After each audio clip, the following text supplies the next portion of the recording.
Hello, everybody, and welcome back. So, welcome to Death's Curios. I'm happy to have you all here along for this quite a journey that we're going to be taking everybody on here. So, once again, welcome. So this part of the game is what is known as the Death's Deal. It's a little game we're going to be running before the actual show itself, and it'll be quite an interesting time, as I'm sure you're about to find out. So, I'm going to introduce you to a little plot in the world. Something that we've written up and made that will introduce you not only to the world itself, but also affect the game that we're running today.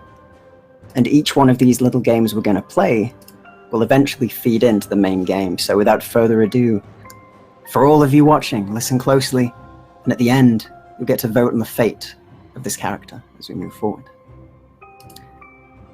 So, we begin our tale like many others with a simple premise. Who are you? You're a simple soul like many in the metropolis, but with more riches and privilege in this forsaken city than most others have. You lost much in the years before now, a loving partner, child, and all that you held dear in the world to the plague. Or perhaps something even more sinister.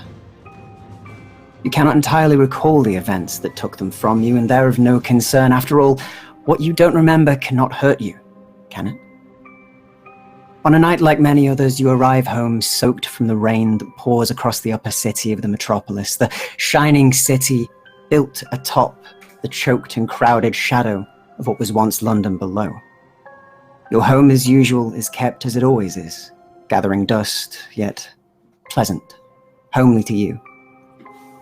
You fired your servants years ago, after the loss of those you held dear. Or did you fire them? You're not entirely sure. Everything seems faded, grey, and draining every ounce of vitality out of you day by day. Yet you continue on. You dry yourself and walk the large halls of your home, seeking some way to pass this agonizing time. You find a bedroom, one in which you ordinarily avoid. Your own bedroom. The portrait on the wall aside it of a happier time. A painting of a family, of laughter, of happiness. A distant memory for all of you now. You've not entered this place since the event. You feel compelled almost to enter, drawn to it more than any other night before. But there are other places to go and other things to do. So as I hand this simple decision and the fate of this sad existence into your hands, dear audience, should they enter the bedroom, or should they seek another way to spend their very dull and sad evening? In just a moment, you'll find a vote starting. One vote will allow them to enter the bedroom, and the other to look for another way to spend their evening. You'll find that in the chat just to your right.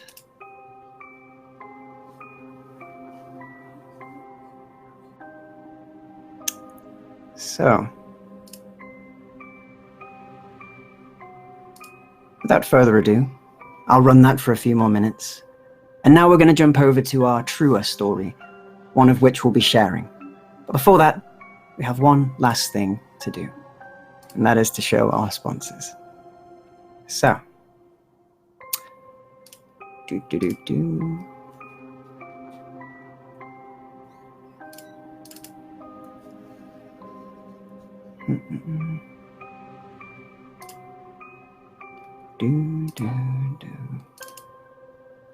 Here we are. Before we begin today's show, I would like to take some time to remind you about our sponsors. Fantasy Grounds, our virtual tabletop of choice. All of the beautiful maps and roles you see tonight are done using Fantasy Grounds, which you can try for free at fantasygrounds.com. You can also get all of your miniatures from Wayland Games. Go to waylandgames.co.uk and get yourself a huge range of D&D, Warhammer and 40k minis for up to 20% off regular retail price. And Tabletop Loot, who sell incredible dice. Go and check them out at tabletoploot.com.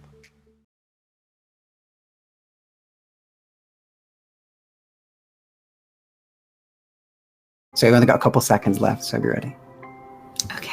Hello, everybody, and welcome to the first session of Death's Curios. I'm happy to see you all here, and I hope you've had a bit of fun with that vote. It'll be running for another minute, and then we'll be stopping it. Now, as far as it goes for what the results are, you'll find that out at the beginning of next session, but I'll be taking this forward, and each week you'll get to slowly find out more about this house and this person. But with that aside, how about we get on with introducing our own characters? So I'm going to go around and let each of our players here introduce themselves and introduce their character. And then I'll ask a few questions as well, so you can know a little bit more about them all. After that, I will introduce the world, and we'll get on with our story. So, we'll start over on this side with the brilliant Magdalena deVille. Magdalena, how about you introduce yourself for us? Hi, I'm Lindy, and I will be playing Magdalena deVille. She is a Dampier, which is a half vampire, and she loves it. She thinks it's great, live a long time. Yeah, you gotta drink blood from people sometimes, but everyone's gotta eat.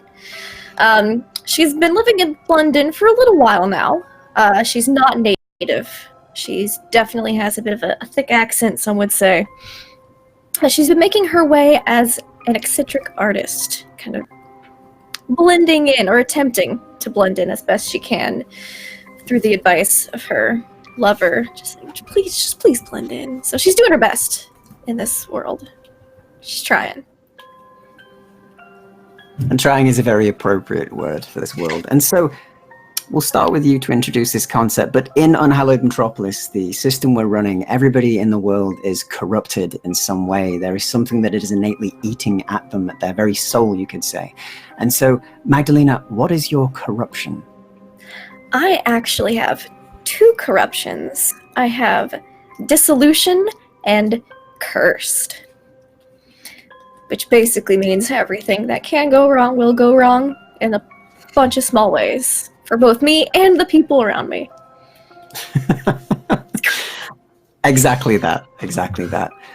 And so, brilliant to have you as always, and I'll ask some more questions soon, but let's move on to our brilliant ace detective, Tilly Griffiths.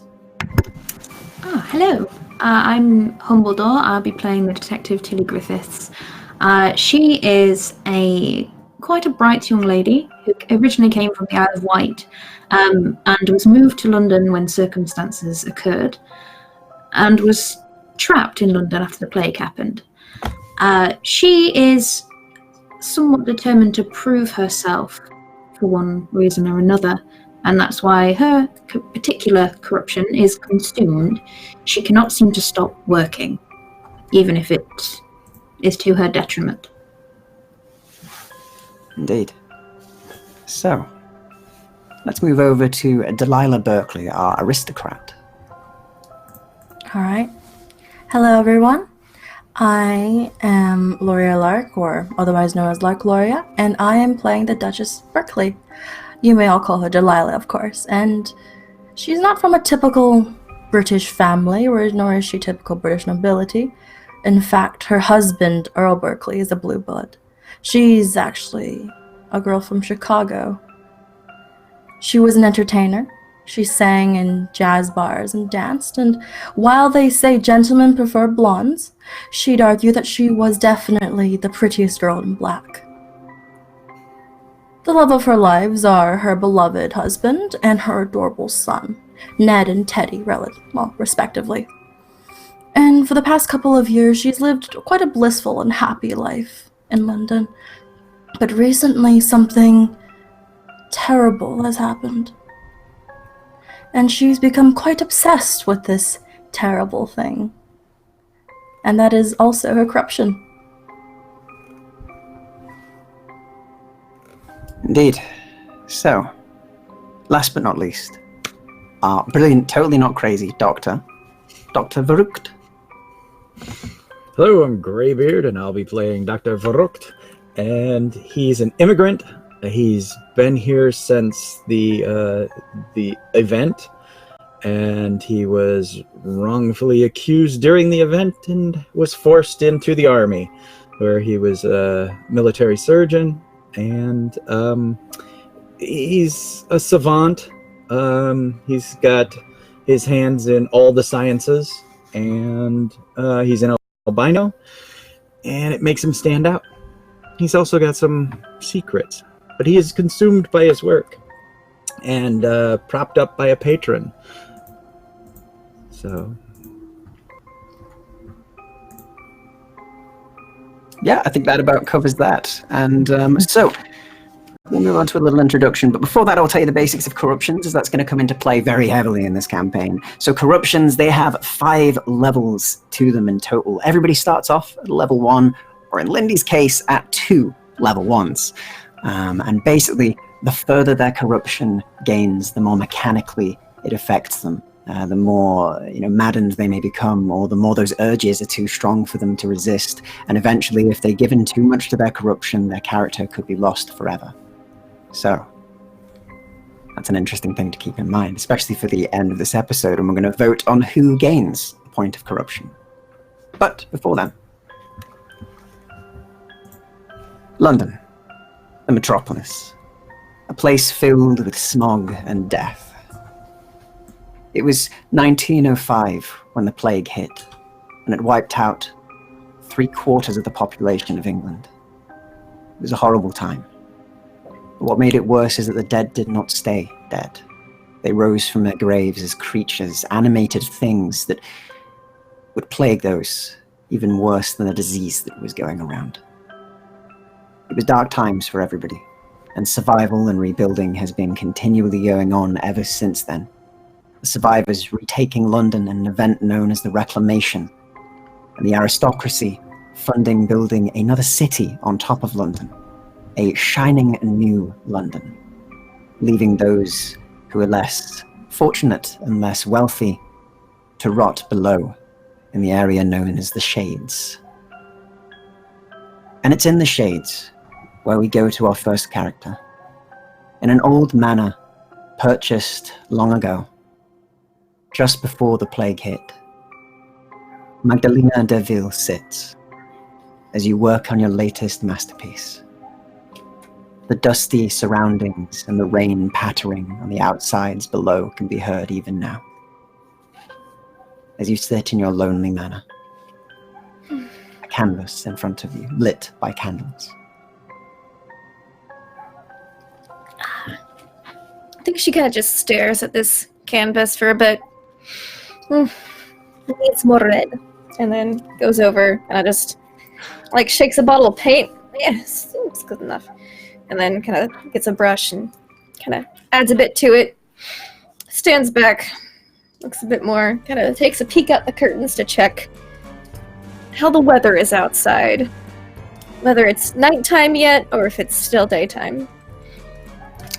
So as you look outside, as always in the Shades, it's still nighttime. Excellent. I think she'll probably, just take a peek out and okay, nothing's changed. Good. And then let's look at the painting again. She's done with it for now. She can't. Look over it again, and you take a look. It seems slightly off. It's not quite how you remember painting it. One side of the face is strangely drooping. It's melted half off, as if ran with water, but you've not got a leak that you can see. I'm going to yell out, Irene, did you turn the fireplace on in this room again? You cannot do that while I am painting.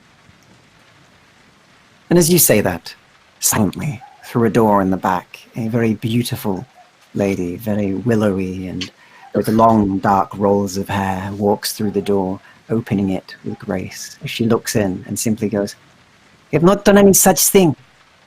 You have not turned on lights or fire in years. You should know this. You last turned on because you wanted to have light when you were painting certain things." It's helpful at the time, but why is this face like this? Is there a leak I do not know about? Perhaps you painted it that way. Have you thought about this, Magdalena? You've been spending so much time with that man that you may have forgotten how to paint properly. I have been painting for the past 350 years. I have not forgotten how to paint. You haven't even lived that long yet. Until you have lived that long, you cannot talk to me about forgetting things. At least I don't draw drooping, strange, melty faces. Oh, just, She kind of sniffs, closes the door again, and exits her way, leaving you yet again in the same strange room that you're always in, filled with paints and things on the side, and the rain still hitting hard on the windows. I'll fix it later. I do not have the patience right now. I think she's gonna just get an umbrella and take a breath of fresh air. Fresh air.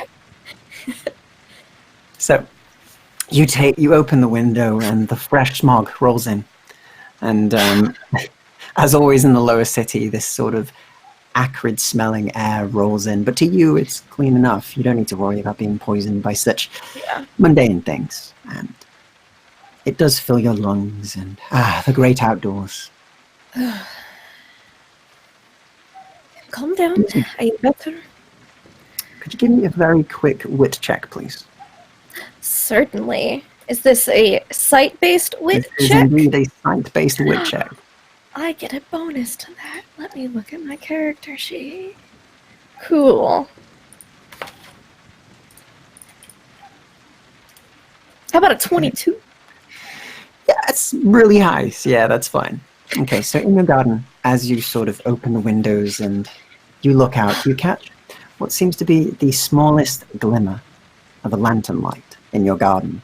Your very withered and almost bare garden. There's just rotten trees out there, but there seems to be a little bobbing of a light, and you see what seems to be a small shadow painted of a person creeping in your gardens. This is not normal. She will... What floor am I on? Am I on the second story? Am I on the first story? You are on the second story at the moment. Mm-hmm. Cool. Your room needs to have the high view of everything around Of you. course, obviously, I gotta be able to, feel superior. I think she's going to... About to jump out the window, and there's like, stupid blending in. And then very quickly just, uses her slightly unnatural speed to go downstairs, grab the gas mask off the hook, just hold it up, kind of like have it ready to cover her face if she needs to, and then just goes out to investigate. Okay. So you walk out into the rain, and it begins to drench you as you begin to walk and investigate. And with your 22 on your wit, I won't make you roll again, as you easily trace the footsteps, very amateur footsteps, it seems. It's raining, so they're leaving very obvious, deep footsteps in the mud that's around your hut. Stupid people deserve to be eaten. I'm just... And eventually you walk around, you can see what looks to be an old chicken coop that was in the garden. And you see a figure sort of half submerged in it, as only their back end is poking out as they seem to be reaching inside for something. And the figure seems to be that of a child, shorter than you'd anticipate. Oh. And not as broad, hence fitting in the door. I'll wait a second for them to get whatever they're getting out of there. And then right as they're about to turn around, I'll just be like, excuse you.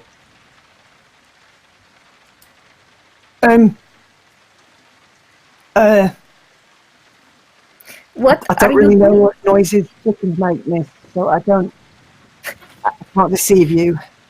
What are you doing in my garden?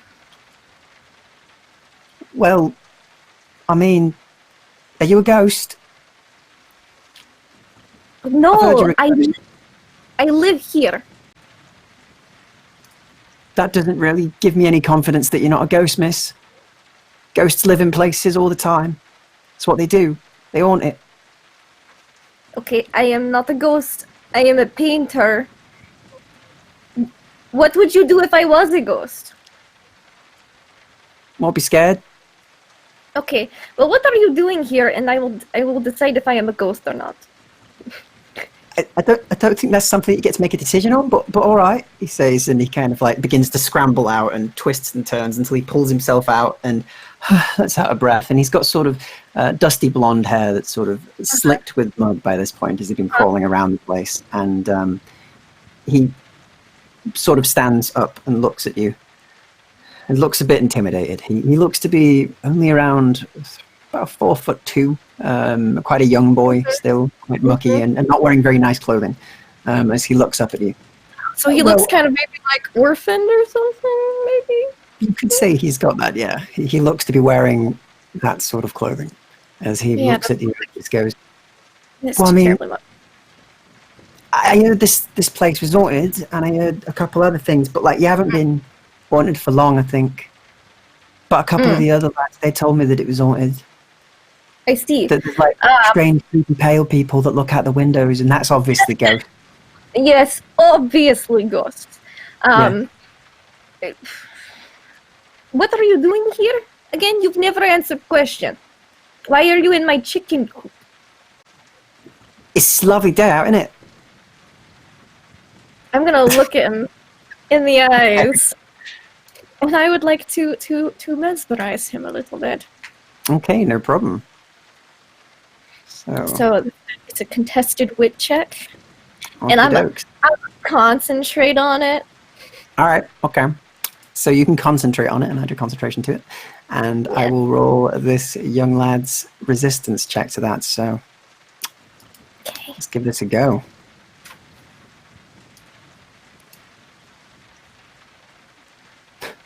You're looking to beat a 13. I got a 19. All right, okay. So with your 19, you look at him and immediately he's just transfixed. Your gaze sort of activate your vampiric powers and look. He immediately just stares at you and his eyes widen and he looks much more pliable to your suggestion. Yes. Please come inside and I will show you a house is not haunted. And I'm going to kind of just guide him in, keeping that eye contact. Yeah. All right, yeah, thank you, friendly ghost lady, he says as you lead him in. And again, he's very willing after your gaze is given upon him. And you lead him inside, and the rain stops around you a little more, still pattering on the window panes. And luckily your keeper isn't currently around to see this. As you take him in to your foyer. I think it's dinner time. What? It was a little snack. You know, it's yeah, that'd be nice actually. Yes, what you got? We should have dinner. Yes, please. Come here and sit down. I will bring something for you. Do you have family to take care of you? No, not really. Oh, such a shame. Here. It is dinner time. Come, and I'll escort him. As you lead the small orphaned boy through your house that's completely covered in dust and cobwebs all over the place in one room, and then as you pass into another room, suddenly it's very opulent and clean and beautiful and amazingly well done. And as you bring him in, you already seem to have a table with some various foods on it that have been freshly cooked. Here. Dig in. Just have this plate. I just picked up a small plate. All right. Okay, he sits down and begins to eat alone. I will be right back. And I got out the door and I go, Irene, we have guests for dinner. Immediately as you shout Irene, she's next to you and she goes, yes, we do. We have guests for dinner. We do. You I brought found him food. chicken coop. You what? I found him in chicken coop in garden. He's homeless. No one will miss him. I see, she says, and nods. Then I will get prepared for dinner and let them eat first. Yes, of course. That is what he is doing now. Brilliant, he says, and she begins to move on. Thank you for dinner, Magdalena. No. I just kind of walk back inside the room. You walk back in, he's still eating, alone in the room. The only noise is him clinking his plate. Food too, so I'll just, grab a small plate of something. I don't want to spoil my appetite, but a small something. Eat with him. So he's like, We have one more person joining for dinner, but they will be a moment. Please. All right. And I tuck a napkin in. I gotta stay clean. Meanwhile, as you get tucked in and get ready to have a nice feast across the city, Tilly. Hello. It's late night. I'm in Upper London, where you currently are, in the upper city.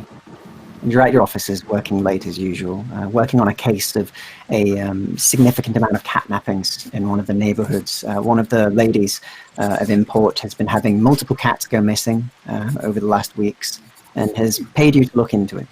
It's probably one of the bigger cases you've had in a while. I see. Still, aside from that, it's late on that evening when you get a knock on your door downstairs. And you hear the rapping of knuckles against wood. Yeah, at first she kind of like stiffens a little bit, and then she just sort of taps. Oh, times like these, I really wish I had an assistant. Right. She stands up, she sort of straightens herself down, goes downstairs. Okay. And as you head down, you go towards the front door, each step on the way down creaking as usual, incredibly loudly. And you make it to the front door. And again, there's another tuk-tuk-tuk-tuk on the front door as they knock heavily once again. I peer through the little peephole to see who stood on the side. You look through the peephole and initially can't see anybody, but as you look down, you see there's a small lad, dressed quite roughly, who's at your front door with... They seem to be holding something close to their chest to protect it from the rain. Oh my. Is that a cat you have in your hands? What? No, miss. No, it's not a cat.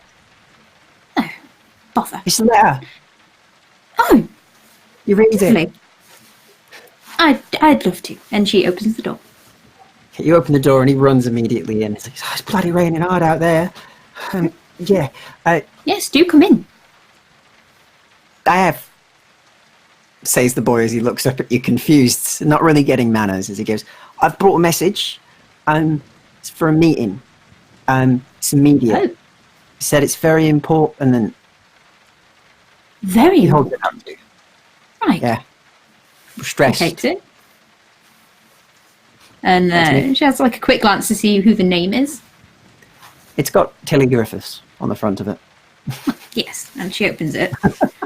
Okay, as you open it and you take out the letter, and you begin to read. And I'll leave it there for a moment.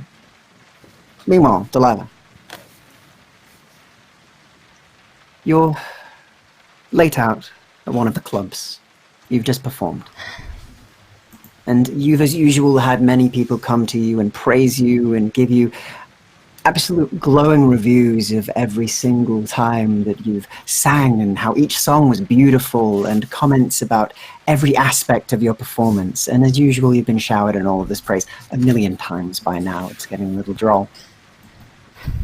And it's about the end of that evening, as you're rounding up and you're about to head back out, that you see a strange individual at the front. One that shouldn't be in a place like this, especially with the people that run this joint. And you see a young girl with sort of very long blonde hair, but has a bit of muck on her cheek, and is just sort of stood with a single letter in her hand. She looks awkward. Hello, dear. Oh, good evening, miss. I'm here to deliver a letter to a Miss Delilah Berkeley. Berkeley. And that would be me. Oh, that's Yeah. that's fortunate. Yeah, I was told you'd been here, Yes. but I wasn't told what you look like. Of course not, dear. Now, would you do me a favor and pass me your message then? Yeah, of course, miss, of course, she says, and hands over the letter to you. And on the front it does Why is say that? Delilah Berkeley in very lovely lettering. While I take it, I'll kind of use the back of my hand just quickly, just brush off the little smudge. Thank you, miss. She smiles up at you, very bright-eyed. I'll give her a couple of little, pences there? Was that the particular word? Hey, you can put a couple of pence. Mm-hmm. Some shillings. Yes. You hand her over a few and she looks at them, her eyes wide, and goes, thanks, miss, I'll eat for a wink with that. You're very welcome, sweetie. All right, am I allowed to go, miss? Of course, Oh, run and along you're now. supposed This to place visit is a bit... Immediately. Oh, yes, of course. I'll open it up and have a read. And as you open it up, and she runs away, Dr. Verrucht, it's late. You're in your private laboratory, hidden away near your home. in the East End of London. And it's as it's late, and you're working on a particular galvanic device, fiddling with a few different pieces of it, that you hear a strange noise. There's a knock directly on the window across from you. Am I on the second floor or third? You're up on the second floor, so Okay. it's All right. fine. His hands like go to his harnesses, and he's got fingers on his gun and a wooden stake, and he peers at the window. Can he see who's there?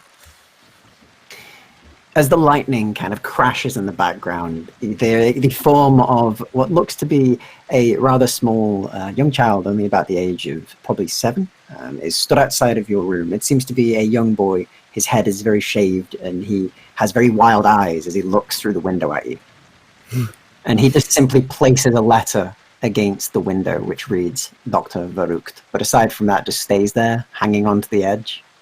Okay. I undo the lock and swing it open.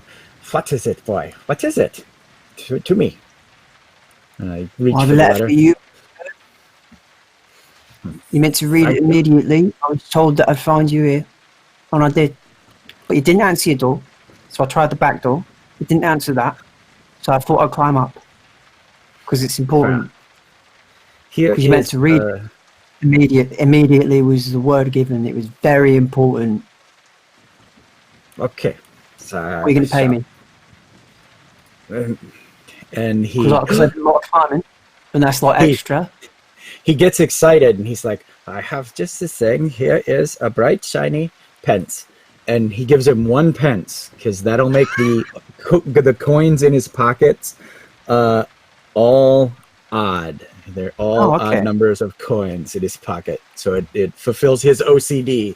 He's been waiting for a chance to get rid of this 1 pence. So after 2 days of waiting to rid yourself of 1 single penny, you finally find it, and the salvation comes to you in the shape of this person in the middle of the night. And he takes it, his eyes still very wide and on you, and he goes, all right, thank you. Yeah, all right, I know. We're going now. Unless you need anything else, sir. No. Can I take you stairs? It's a big fall. Might break my legs. Come. And Right. he goes in through the door. And he closes the window, locks it, very OCD style. Goes to the lab door, unbolts, unhinges, unslides the bar, and opens it. It's a thick door, and he yells, "Herbert! Herbert! Where are you, man?" And soon after, Herbert does open the door and looks up at you. He just gives you a nod. Get this young man it's a bowl of whatever you're eating, whatever was dinner, and then send him on his way. Very well, sir. Will do. And he says, and he pushes the boy aside and goes to feed him. You're left with a single letter in your lab. Okay. I reclose all the doors, being sure that I have lab gloves on, so I close all the doors with gloves, and then I open the letter. Again, still with gloves on. And as you open the letter, and as each of you do, it is a very short letter, and merely reads, 10 p.m. this eve. Meeting at the deVille Manor, Lower London, West End. Make your way there. This is of much import. Letter is not signed, however.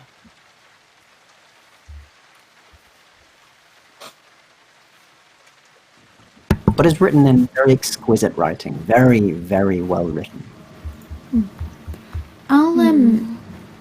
I will hold mine up to like a small sort of bit of candlelight and see if there's any, besides the rain, if there's any particular watermarks or anything special about the paper in question. So could you give me a very quick investigation checks, please? So that would just be your forensic science. Wonderful. That will be, yes. 3. 19. Okay, on a 19, as you look it over and you hold it up, initially you don't see anything, but as you move it towards the candle more, there's some reactive ink on it, and there is a single stamp, and on the stamp is a very beautiful looking L and G that wind around each other. I see. Well, yeah, and she pulls out a couple of pennies. Thank you, miss.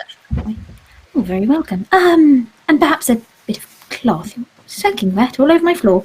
And she grabs like a few bits of things and just drapes it over. Okay. It seems I have a meeting to attend to, so I must ask you to be on your way. Thank you very much. It's all right, miss. It's only a very long and dangerous walk back home to Lower London. I'll manage all on my lonesome. I'm very glad you will. Yes. He looks almost insulted and goes, oh, you know, you're all the same, you upper city folk, he says as he runs out into the rain. Quite. She closes the door. It closes with a loud creak, as usual. And each of you find yourself a summons to a very strange place. Two of you, however, may have some knowledge in what this place is. So for yourself, Tilly, and for yourself, Delilah, as you're both an investigator and also into art, could you both give me just a very quick intellect check, please? Intellect. All right, let's do Just this. your intelligence, yes. Intellect.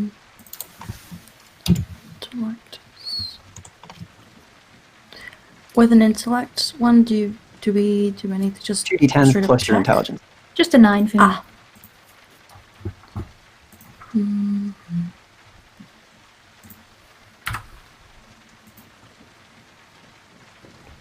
14. Okay. 14. Okay, so on a 9, Tilly, you're too busy dealing with the fact that this boy has gotten all this water everywhere in your entrance, which is not very nice. It's gotten on your carpet. It's all sodden. Not very It would nice. never attract any cats, of course. Never attract any cats. However, Delilah, you do recognize this place. You actually were meant to be going for a portrait to be painted there. Your husband was supposed to be arranging such a thing. However, he sadly didn't. It was said that he had initial talks with the very elusive artist that lives there. Apparently, she's all the rage. Very, very skilled, but very Yes, I'm a huge eccentric. fan of hers. And do you remember that her name was Magdalena? Magdalena. Yes. Very exciting. Maybe I'm finally going to meet her. Oh, I must go home first and put my little teddy to bed, and then I'll head off. Okay. So you head home, you've got time, and you make it into your house, and your young child is there. And your son goes to bed very well, as usual. And your servants have all done exactly as you ordered them to. And everything is clean, everything is proper, and all the mirrors in your house are covered. Excellent. Each have a thick Like they should blanket across each and every one of the mirrors throughout your entire household. Yeah, she looks over at the big mirror in the master bedroom. Very forlornly touches the cloth for a moment before setting off. Okay. And after Teddy goes to bed and you walk past that large mirror one more time, you do feel a strange chill down your spine for just a moment, as if somebody is looking at you, but nobody's there.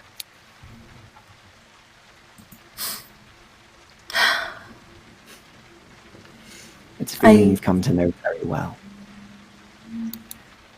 Is it that feeling specifically? It is. The one that she The gets from the feeling mirror? that you get from mirrors all the time. Ah. She takes a deep breath. I know you're there. Give them back to me. Then I'll take these all off. And nothing is said. Fine. No goodbye.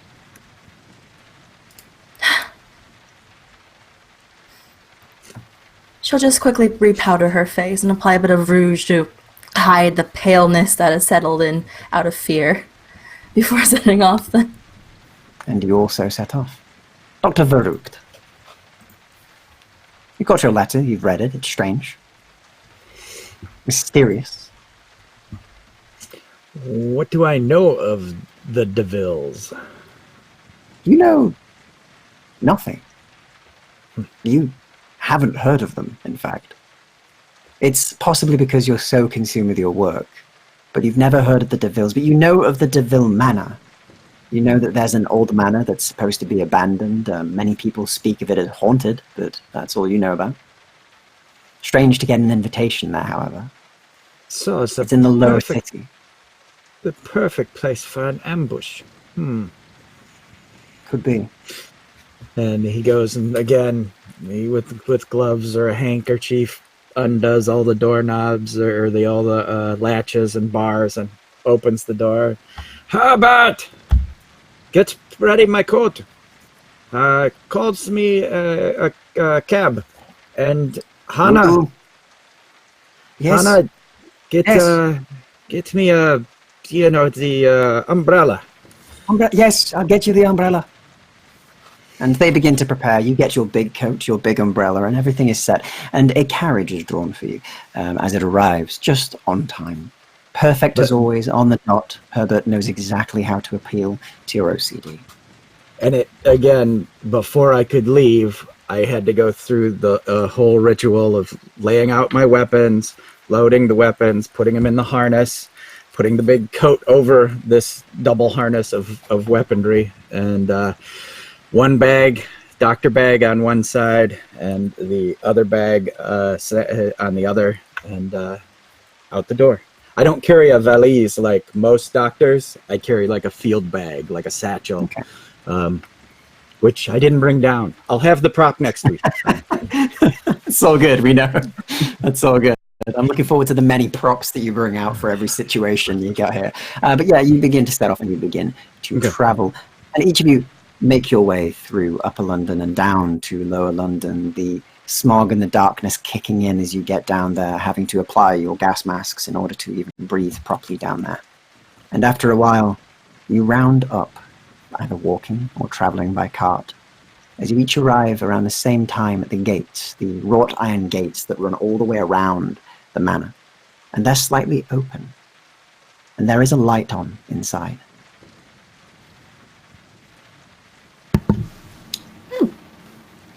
Well, greetings. All got the same summons? Yes, hello. Oh, how curious. My name's Detective Tilly Griffiths. Pleasure to meet you.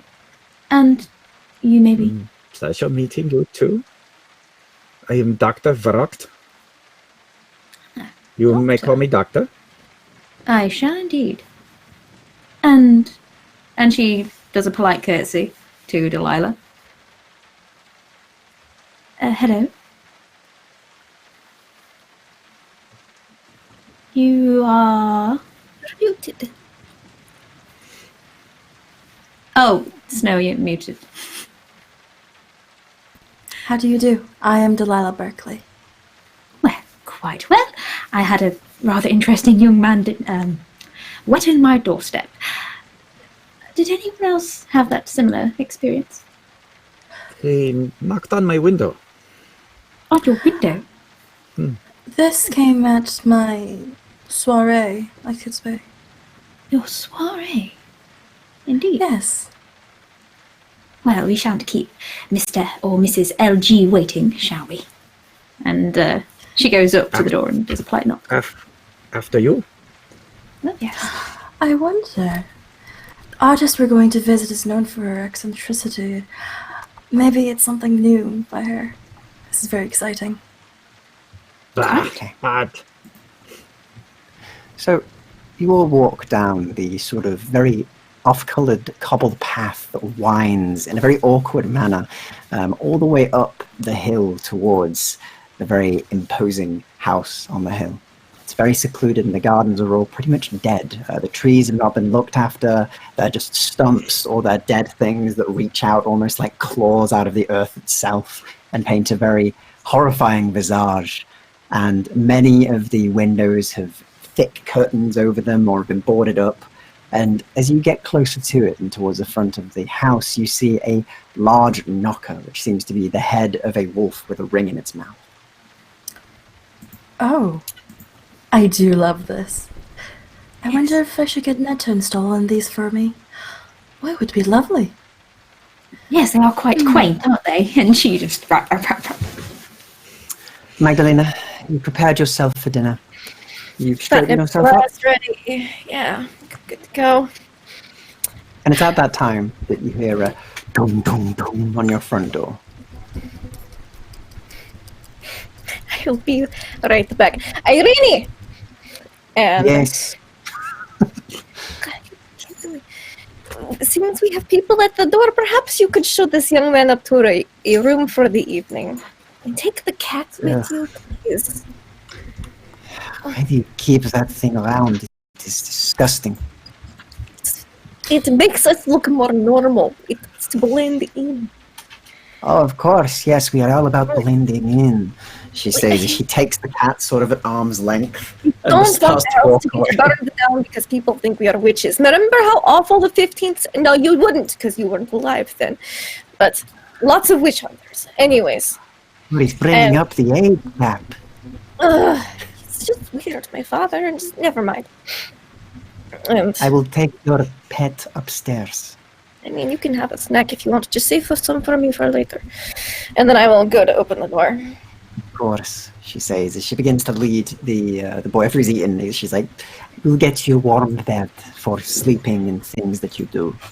She says as she leads the way. And I will kind of straighten up, go to the front door, kind of slide open a little metal plate that covers the peephole. See that there's 3 people outside. Come back and open the door. Hello! There are so many of you. Yes, I'm very sorry. Were you not expecting us? No, not at all. But please, come in. We are very hospitable. Quite. And she does a little curtsy. And I'm Detective Tilly Griffiths. Pleasure to meet you. Detective. It's a pleasure to meet you. I am Magdalena deVille.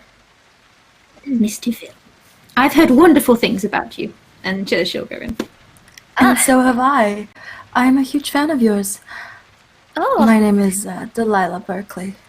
you must be Countess patron Delilah. of arts. It is lovely to see you. I can show you Yes, I've something I seen am some of your working on. works. Oh, I would be so happy to see it. Yes, it is work in progress. Keep in mind. And you are... I am Dr. Verrückt. I received this missive, and he hands you the letter. Yes, same. I hand you also my letter. I look at... Do I recognize the handwriting? As you look at the handwriting, could you give me a very quick intelligence check, please? Yes, Or I a can. history check, whichever is the better of the two for you. I think I do have history. Oh, my You intellect's a certainly do. smidge better. So... Yeah. Do. Oh, 22. All right. Okay. You do recognize this writing. At first, you think, is just writing. But as you look at it further, you recognize the hand. And you recognize the telltale way they dot certain words. And it's very neat, perfect in how it's been written. And it's very short, prompt, with no signature. And you recall, if this is the person you believe it is, or at least if this is like the other letters that your father had shown you back in the day, that placing it near candlelight would work well, and perhaps show a signature of sorts. Thank you. And she'll kind of do that. She'll... Please, it is raining outside. You will get wet. It is not wet inside. Speaking of inside hollow, Mm-hmm. do we have to wear our respirators in the inside as well for safety, or do houses in the down low come with internal ventilation? You don't know. Most houses down here, do not come with ventilation. They are old buildings that were made before the plague ever happened. Magdalena's not wearing a respirator. But you do see Magdalena gonna isn't keep wearing a my- respirator. I look at everyone else and very hesitantly take off my respirator as we come down, enter the house. Okay. Do any of Very the rest of you hesitantly. take off your respirators? Oh no. Oh, not until the door's shut. All right, Yeah. no problem. The door shuts behind you, and you're left in a very worn-looking hallway. But, Magdalena, where do you take them in your house, and what does it look like? I have no idea why they're here, and it takes English is not her first language, nor is it by any means for any recent century her first language. So it's going to take her a second to actually read it. So she's going to take them into the parlor where there are some candles lit, so she can hold it up and Okay. take her Do you- time through it. You walk on through and you lead them in, and as they cross into the parlor, suddenly it becomes incredibly opulent and beautiful and perfectly pristine, and everything is polished to perfection. The candles are all symmetrical in how they're placed on the tables. It's a complete contrast to the hallway before. But, Magdalena, you walk over, you open the letter up and you unfurl it. You place it against the heat. Please, make yourself comfortable. Oh, I believe the signature is LG. And you do indeed see an L and a G that cross each other over in a red ink that was invisible until placed over the heat itself. And you recognize the signature. It was on some of the letters that your father had received many years ago. You see that you remember that he used to trade letters with this person, but every time he received one, he would reply with haste. He would drop almost anything to reply. I recognize signature, though name is not coming to me right now. I believe they are very important persons, so I'm sure they would not have sent you here without proper cause. Do you require beverage? No, Some thank tea you. would be nice. Tea would be wonderful, yes. I will be back. Is there any chance that I know what she is? Well, your very, very extensive research crossed into some mythologies. You could possibly give me a... do you have, like, parapsychology or anything? Yeah. Cool. If you can I roll me do. parapsychology. All right. Let's see what that number is. Okay, so there it is. I can't get them out of fire to third. Okay, and then is Okay. On a 10, you look at her and you think she's very pale. There's something probably wrong medically, but you can't piece anything else together. Just looks Okay. very pale. all right. Anemic. Yeah, probably anemic. I'm albino, so You're albino, you can kind of empathize in certain ways.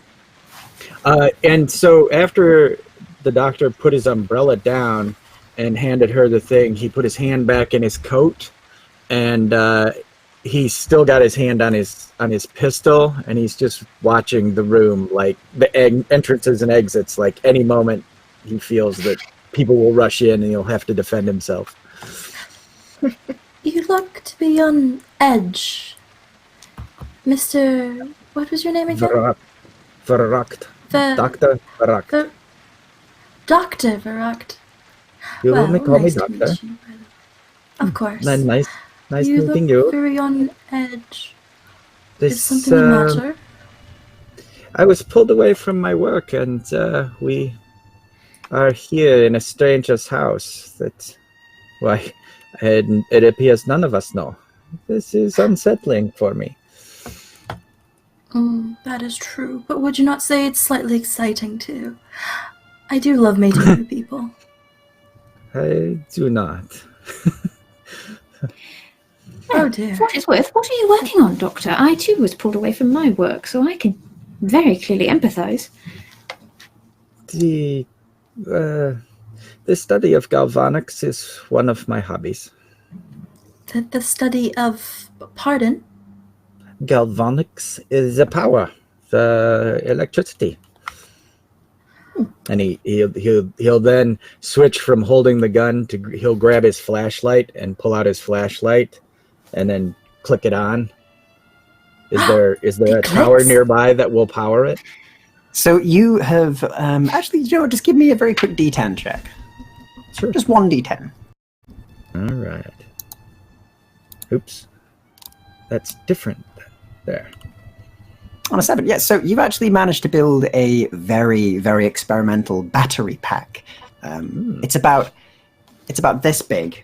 It's quite massive, but you kind of put it on the table and you hook up 10 wires to your torch, and then you press a button and it lights up. Marvelous. There you go. Yeah. Indeed.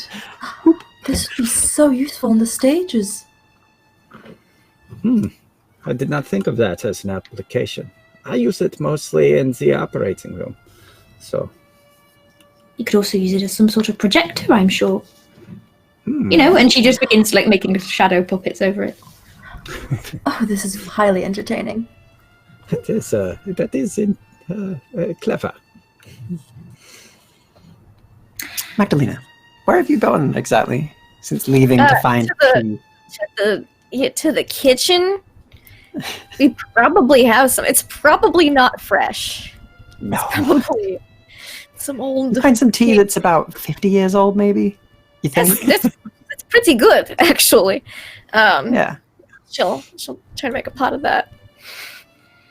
So you make some Earl Grey, and there's some cobwebs over it, but you brush those away, and it's fine. They will never it'll be know. fine.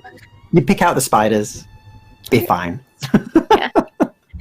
And you make your tea for each of them, pouring some water in, and you think it's good enough. Bring out the teapot and sugar, and don't have cream, so I did sugar.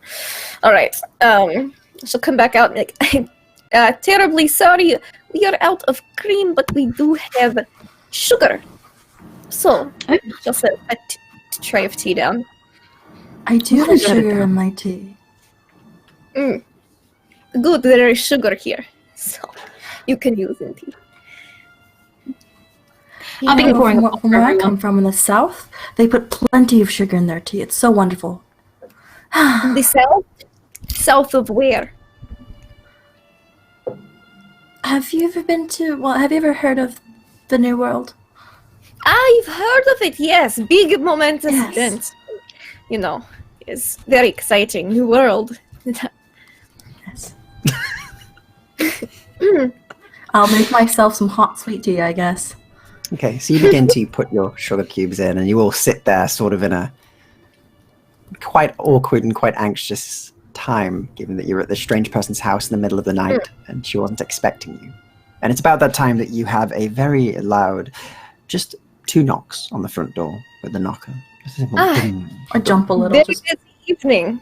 I will be right back. And I'll go to the door. When she goes to the door, the doctor, real quick, without using the utensils, grabs a sugar cube and puts it on his tongue. Sure. Those of you at the table, could you give me a wit check, please? Sure.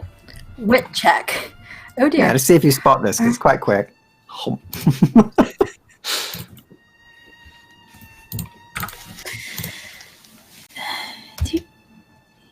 Okay. 10. 16. All right, so Delilah, you kind of raise the cup to your lips and it covers your perception just slightly enough that he gets away with it. But Tilly, you spot it. You spot it in agonizing detail as you see the doctor take the sugar cube and place it right on his tongue. Yeah, I just gave him a little smile. A little nod. Not in much snacks at work, Doctor. Pardon? Do you not? I didn't hear you. Oh, this sugar is something I don't keep around. And it's pure. And he does a little shake like that, like he likes the sugar, the sweets. Oh, wonderful. And to not make him feel out of place, she'll do the same. She'll just take a little sugar lump. All right, he smiles. Little pep of energy, isn't it? Okay.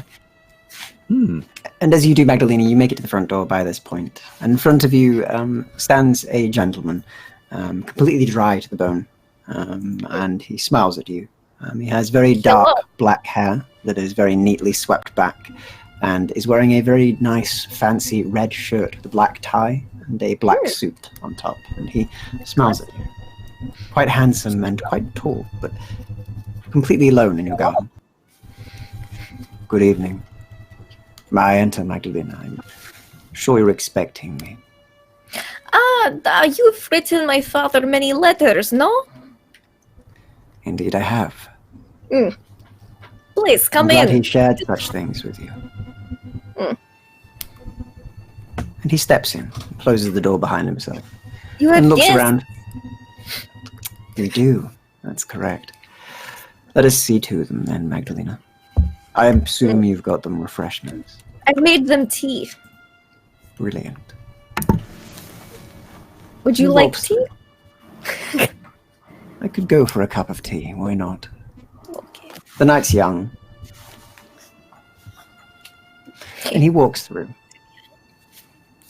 And he opens the door, and the rest of you see this gentleman, black suit, red shirt, black tie, very neat, as he walks in and nods at you all. Good evening, all of you. It's a pleasure to know that you all accepted my summons and arrived in such good time. We have much to discuss. I have a job for you, and one that would benefit each of you in some manner of speaking. Please, Magdalena, do take a seat. Da. I would not wish to keep you standing in such a way.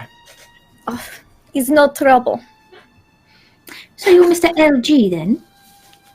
That's a very strange name to call me, but yes, I am a Mr. LG. Well, you forgot to sign your letter with your full name, I'm afraid, Mr. LG. May I inquire as to what those L and G stand for? That would be a Mr. Lucifer Grimoire. A pleasure to meet you. Oh, an absolute pleasure, Mr. Grimoire. And you, he says, and sits back. I've just finished visiting a few people. I've been speaking to them, and their own travels are going quite well, but there's something that concerns me within this city, and I thought you're all the best ones to look into it. Plus, it will benefit each of you. Have you heard there's a new museum opening in Upper London? A museum of the Curios and occult. Da, I have a piece, I believe, supposed to be published there. Of course you Yes, do. I intend to visit it with Ned. I have invitations for each of you. I've managed to secure them. It's very exclusive. Of course, Magdalena, you have your own. But Dr. Varuk, Delilah, and Tilly, I don't believe you could get them in such an easy manner. He takes out 3 envelopes, all very neatly packed, and he hands one to each of you. And each one has a seal on the back, which is a black skull. The back is rather macabre, but it is of their design choice, not my own. I am merely funding the opening, you could say. I have an investment in the location, and I believe the owner has some problems that he may need you to look into, if you would. Most certainly. What problems, may I inquire? Strange problems. Problems Oh, that the may best suit kind, each of you then. to look into. It may be a step up from cats, Miss Tilly, he says, and kind of looks at you and smiles slightly. Thank Have you goodness. done well finding the cats so far? I believe you found 4, is it? Where's the 5th? I have, but unfortunately my doorstep seems to be rather wet, so I'm having trouble attracting the last cat. But I'm sure that feline will not escape me for much longer. I'm sure it won't, Miss Tilly, and it's riveting to hear of your discovery of cats. But this may be a bit more correct for your skills. You are a breaker of codes, are you not? You are very skilled in the forensic sciences. Oh, you're singing my praises. I'm okay. You hear things. He nods once. And why is it that you didn't accept being a police constable then? A detective, officially? Well, I believe there's 3 types of crimes. There's the ones that most people can solve, quite mundane. There's the cruel and unusual, which need a special mind to look at them. And then there's the mysteries, which are my favourite. Well, I look for mysteries, Mr. Grimmel. Thank you for presenting me with such a great one. I'm sure it will very much please you, and after the event, I'm sure you'll be able to discuss much with the owner, the proprietor of the place, and find out more about it. But I merely wish to make introductions to each of you. I believe you would all benefit each other by knowing each other. In certain ways, he says. He looks over to Delilah, and then looks over to Tilly. And then he looks at Dr. Verrucht. Dr. Verrucht, how goes your research? Good. Good. What Good. do you know? What do you know of it? Everything, Dr. Verrucht, everything. So it's going well. Well enough. And his hands creeping back into his coat. There'll be no need for such things.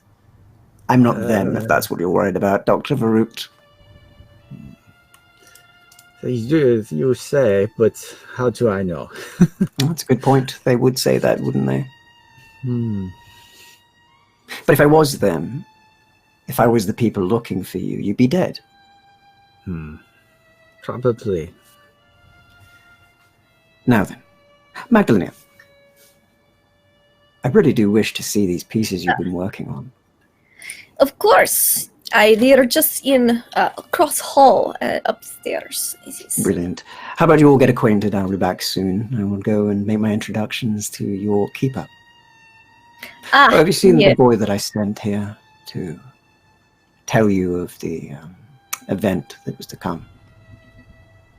I saw someone in my garden earlier. He did not tell me of event, though. So, could you give me a charm check on that, please?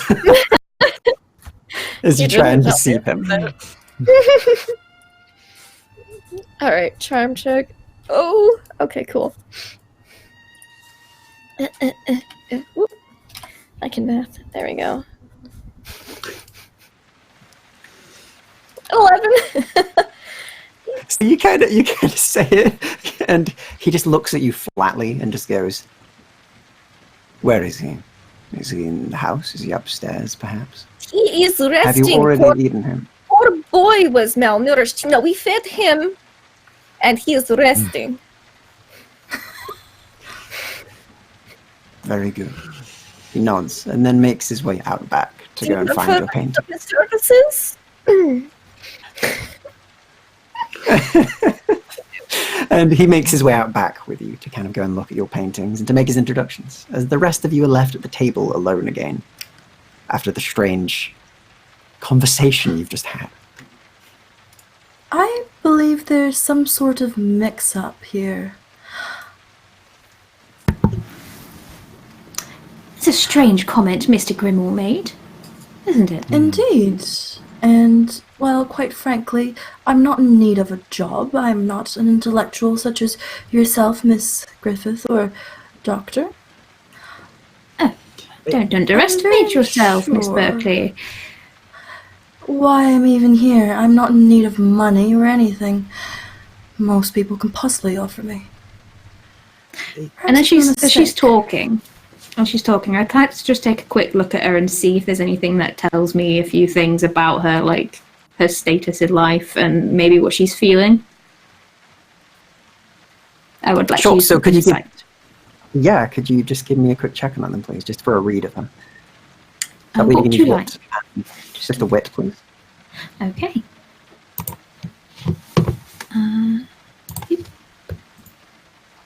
16. Okay, on a 16. So you can tell a few things about Delilah. You know that she is of the upper class, that she is a bit different in her style. Her style doesn't ring true to that of the normal ladies that you have met of nobility and aristocracy. There's a slight twist to it that's different. Aside from that, her accent is very different as well. It's not British at all. And you also can tell that she looks very tired and very troubled. Even though her makeup is applied perfectly, you can tell from her eyes that there's something more there that she's hiding, that there's something that is troubling her deeply. She's got a slight look of paranoia about her.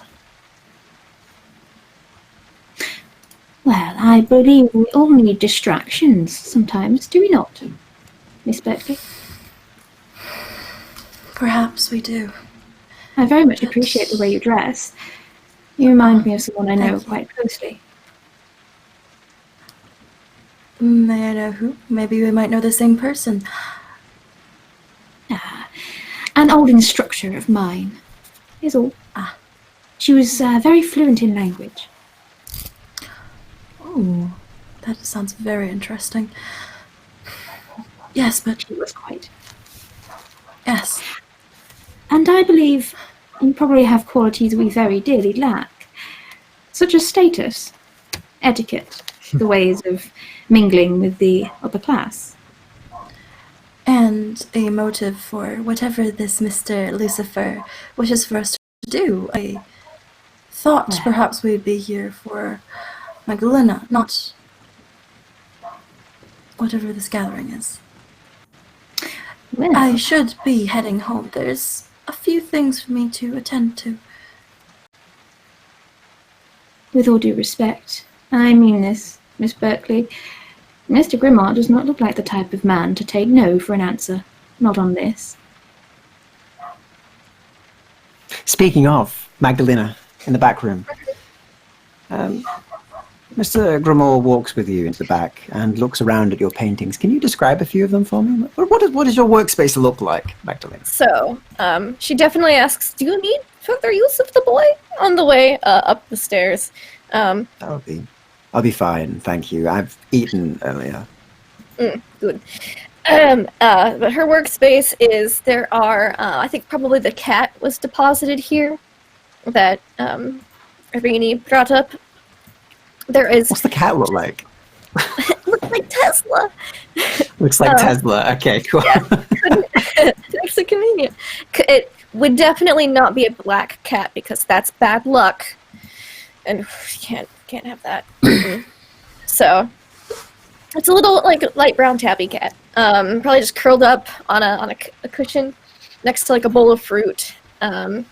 Probably fake fruit, so it just sits there. She can practice painting, do some more rough sketches. There's all sorts of mediums. There's charcoal, there's paints, there's different types of paints. There's probably large canvases and also smaller sketchbooks. There's definitely a portrait of her father above the mantelpiece in this room. There's also a couple, like, in the small square frames, some pictures of cats with, like, human faces, as she thought that was, like, the best prank she could have ever done in, the early, 15th century. You're the person responsible for that.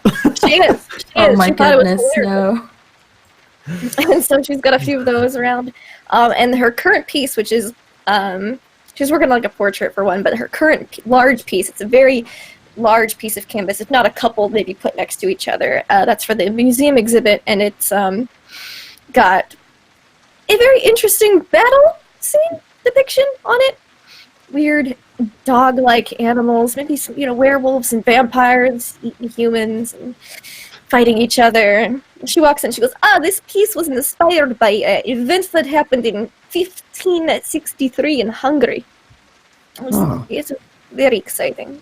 Curious, is it a first-hand experience that you viewed? No, it is. Mm-hmm. Very well. He says and sort of nods at you, a little skeptically, and then looks around. Beautiful pieces, though. I particularly like the cats with human faces. It's not funny. It is very funny. It's pretty funny. I did it about 400 years ago, and historians now they say they did not know how to paint cats, or the cats look different. It is very funny. They just blows their little human minds. I do believe I've seen a few hung around in certain houses and places. I may have to commission a few pieces myself sometime. I have a few halls to decorate that will be good for artwork. I'd be more than happy to work on piece for you. Good. Perhaps I'll commission one soon. He smiles and nods at you. Beautiful pieces, however. And that leads me to ask one thing, however, Magdalena. I was surprised to hear that you were in this country in the first place. I thought you would be rather stuck to your father's side. You say he's looking at the big portrait of the imposing man with the dark hair swept back, big cloak on. Yeah. Well, you see, there are interesting circumstances. Father wanted real estate here, so he sent me and Irene to check out the place while realtor come over to, home country. Mix-up happens, like it do, and before you know it, the real estate agent talked to writer, and then they publish book, and it goes everywhere. So father has to yes, the book. The book, and so I was like, I will just have house ready for you when you get here, and then plague happened. Yes, that is rather unfortunate. I've heard your father, however, enjoys the book rather. It's apparently quite flattering in how it's presented, and presents him much weaker than he is, which is useful. It's very advantageous. But we had to wait before moving here because he used his alias, and it was not. Just figured, did not want house burnt down. Right. No, that's understandable. I know that Vlad doesn't exactly enjoy those sorts of visits. No. Well then. Just bad timing. It is. Perhaps I'll send a few letters his way. If you have anything to say, you may pass it on to me. And I'll... Yeah, and I think she walks up to like a desk and pulls out a drawer, and it's just like letters she hasn't tried to mail herself yet. Perhaps you could condense it into one letter. I can work on that. I can try. This only lasts 5 years. Where's these findings? Good. You're not. Gets a quill. Had the props today, I swear. I like it. Still, you begin to draw, and as you do, he waits for you to pen the letter. And after time passes and you pen your letter, and he goes and looks at each of the pieces and sort of rubs his chin and goes, and just kind of makes appreciative noises at each of them. He eventually comes back to you and looks at you as you finish the letter. Does the little ring with the wax seal. Hands it over. Now then, Magdalena, I understand that you don't exactly have as much of a incentive to go and investigate this as many others do, but there is something in it for you. Okay. Travel. I can get you to somewhere you need to be. Romania? Perhaps. That would be delightful. I've been on this very, very small island for so long. It's been like at least, 3 decades, 4 decades. It's been a while. Indeed. Regardless, I could manage to get you out, but there is one person here who would know a much better way to be able to get you out of this dull country. Delilah, Lady Berkeley. Yeah. Her husband's very peculiar invention, you see. I heard they came across from America, I believe it was. The New World. The New World, yes. Something that hasn't been done yet for this country. But they arrived safely, all of them, alive and well. And I've heard that he was working on a way to make it travel further. Maybe if you were to help Delilah and do this mission for me, you would be able to broker your path to anywhere that you need to be for whatever business you have been set on. So don't eat them, is what I'm saying. I will tell Irene not to. She needs it more than I do. So with this, the boy, that will do for little. Good. I will put them on the list. On the kitchen counter of people we do not want to eat. So. I see. It's a very interesting concept to have. He nods. Well, you add them to whatever list you need, and I will definitely commission you for a piece. But Yeah, please do. I believe your guests are waiting, he says, begins to walk up. I almost forgot about it. Okay, duh. And she kind of scoots up. Meanwhile, whilst this has been going on downstairs, you've been hearing sort of footsteps and creaks, but nothing else. Huh. Footsteps and creaks. Just footsteps and creaks of like boards when they've been walking over them. They're very old. Sounds like there's movement upstairs, basically. Oh, how many people can we hear? You can hear around 2 from what you can vaguely hear above you.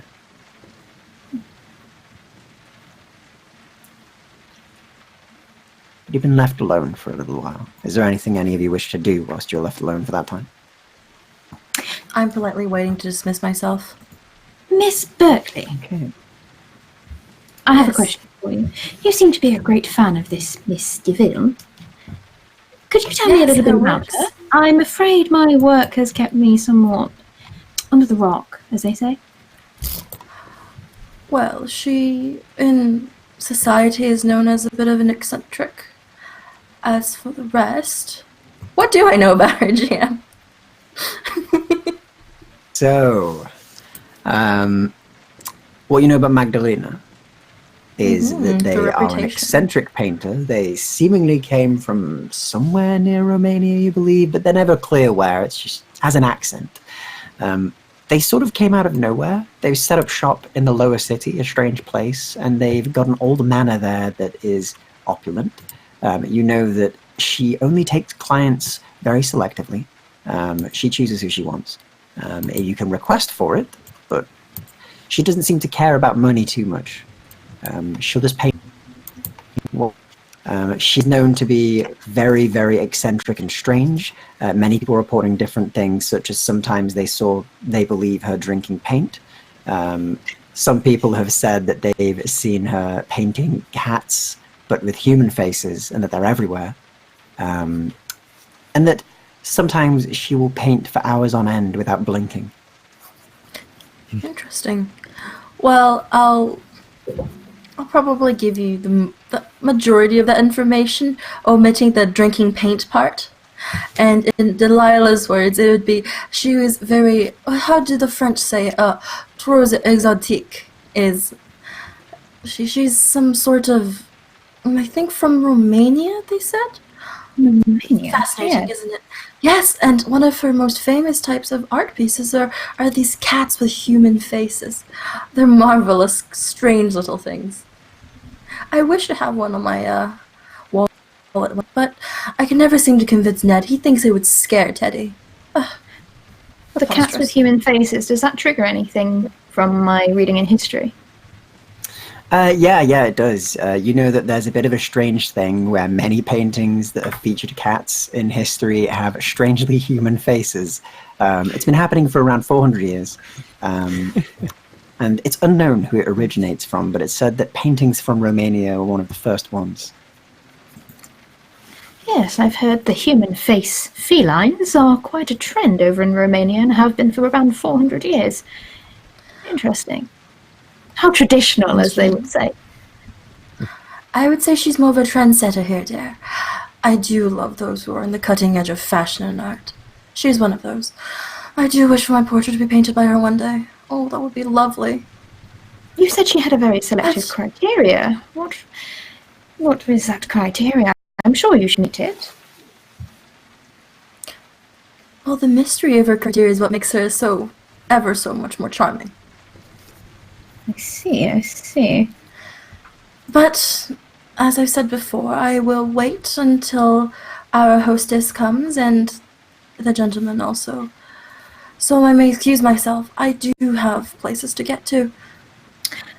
No, I'm sure you do, but if Mr. Grimore has some sway with this lovely Miss deVille, perhaps you could ask him that your reward be a commission.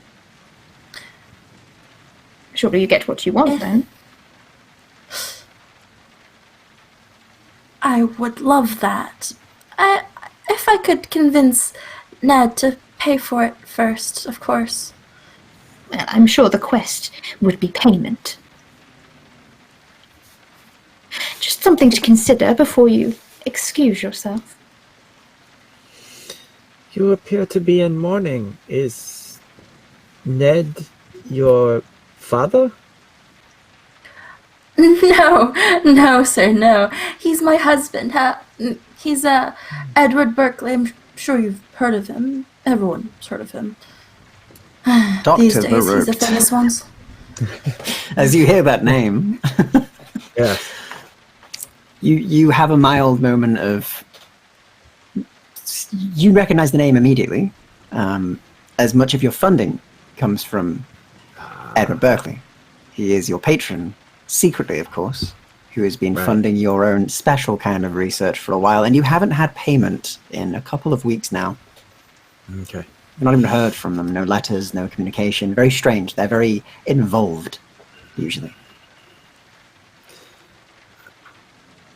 And he begins to speak and then thinks better of it and just notes, okay, this is something I need to pay attention to. And the whole time they were talking, he's doing psychoanalysis on both of them. You know, just sort of Okay, 2 rolls on that. checking boxes. Yes, certainly. So, yeah, you can give me 2 psychology checks or psychoanalysis checks, please. Number 1 will be Delilah, number 2 will be Tilly. Okay.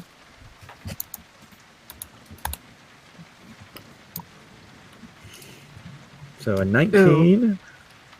19. Wow. Oh dear. Oops. It's hard to get the modifier box to do what it needs to do here. It's understandable. I'm just going to add 3 to whatever I Yeah, roll. that's completely fine. Whichever way works best. I rolled too many. All right. There it is. Cool. So 17. 14. 17, cool. Okay, so you're 19 as you read Delilah. You get a read on them. Delilah, how would you say your mental state is currently? She seems to be in this kind of back and forth, kind of almost like a circle. You see her hands kind of tapping on around her lap, kind of hiding, kind of in a nervous kind of twitch.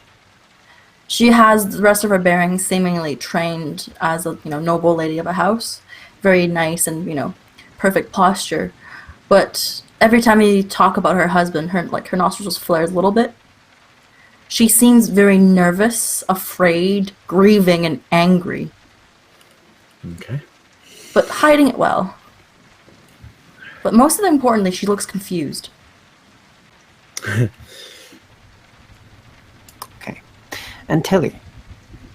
He gets a read on you well enough, doesn't see through everything, but would have at least a vague idea of your mental state. So what would it be? Mainly curious. But you notice as soon as he moves, even his eyes flick, she immediately begins to look over, seems to take it in for like a split second, and then goes back to what she's doing. Every small adjustment in the room, if a bit of breeze comes through the curtain, her eyes always glance over. She seems to be, even though she appears to be relaxed, she appears to be on very high alert and seems to be reading everything. Nothing seems to escape her at the moment. Okay. And the questions And I think are, that's the line of really questioning which we complicated. seem to be going for seems to be a little too probing to be entirely polite. She seems to be searching for something. So, Dr. Varuk, you get that. Plenty of that, it seems, as you've been sat there listening to the 2 of them and analysing both of them. I would say that if it was not that this museum was a museum of oddities, if it was art, there would be no reason for me to be there. None of my doctorates are in art. But oddities... Multiple doctorates, Doctor. Yes. Interesting. What do you specialise in? You said galvanics. Um, Because you've been watching us like a hawk, Mr. Doctor. and he's about Oh, he's just about to smiled. about to spill the beans on like I'm the best surgeon in the world, and then he goes, surgeon. I am quite an accomplished surgeon. That is my a surgeon. specialty. but galvanics, the matters of the mind, and I'm starting to learn something about this new art called hypnosis. Hypnosis, you say? And as you yes. say hypnosis, the hypnotizing Magdalena, you return. Hello. Yuki. And I'm holding a cat. Oh. Do I recognize the cat? Is that my quarry? Could you give me a very quick check, please? Sure. Is that your quarry? Is that my quarry? Oh my god. Oh my god. On a crit, Yes. you have like I am very focused when it comes to my work, you know. the equivalent of like, you know, the beginning of the Sherlock Holmes movie where they're doing the fight and he like lists everything in his mind that he's going to do. You essentially do a similar thing. You look over, everything slows, and suddenly all these things run in front of your mind and your face, and you sniff chocolate. Chocolate means cat, as your synesthesia kicks in. And you look over and look at the cat, and it has exactly the type of fur that you needed to find. The last cat that was missing from the lady had that exact fur and had a very, very particular dot on the left side of its face. The exact same left side of its face that one has a dot, which coincidentally always actually matches with Magdalena's own wine red stain on her cheek, almost mirroring her in some manner. Aside from that, the cat seems to be really happy. It's still very fat. Oh my. Mr. Ville, Yes. it appears that Indeed, you have as someone well. else's cat. No wonder it was escaping me. You have Mr. Fluffy Wings. The lady would like to back. Yes. She looks at the cat. Like, Looks back Showed up up at on- you and on doorstep. the name. I've named it Chunky. So it is very fat. Yes. Wow.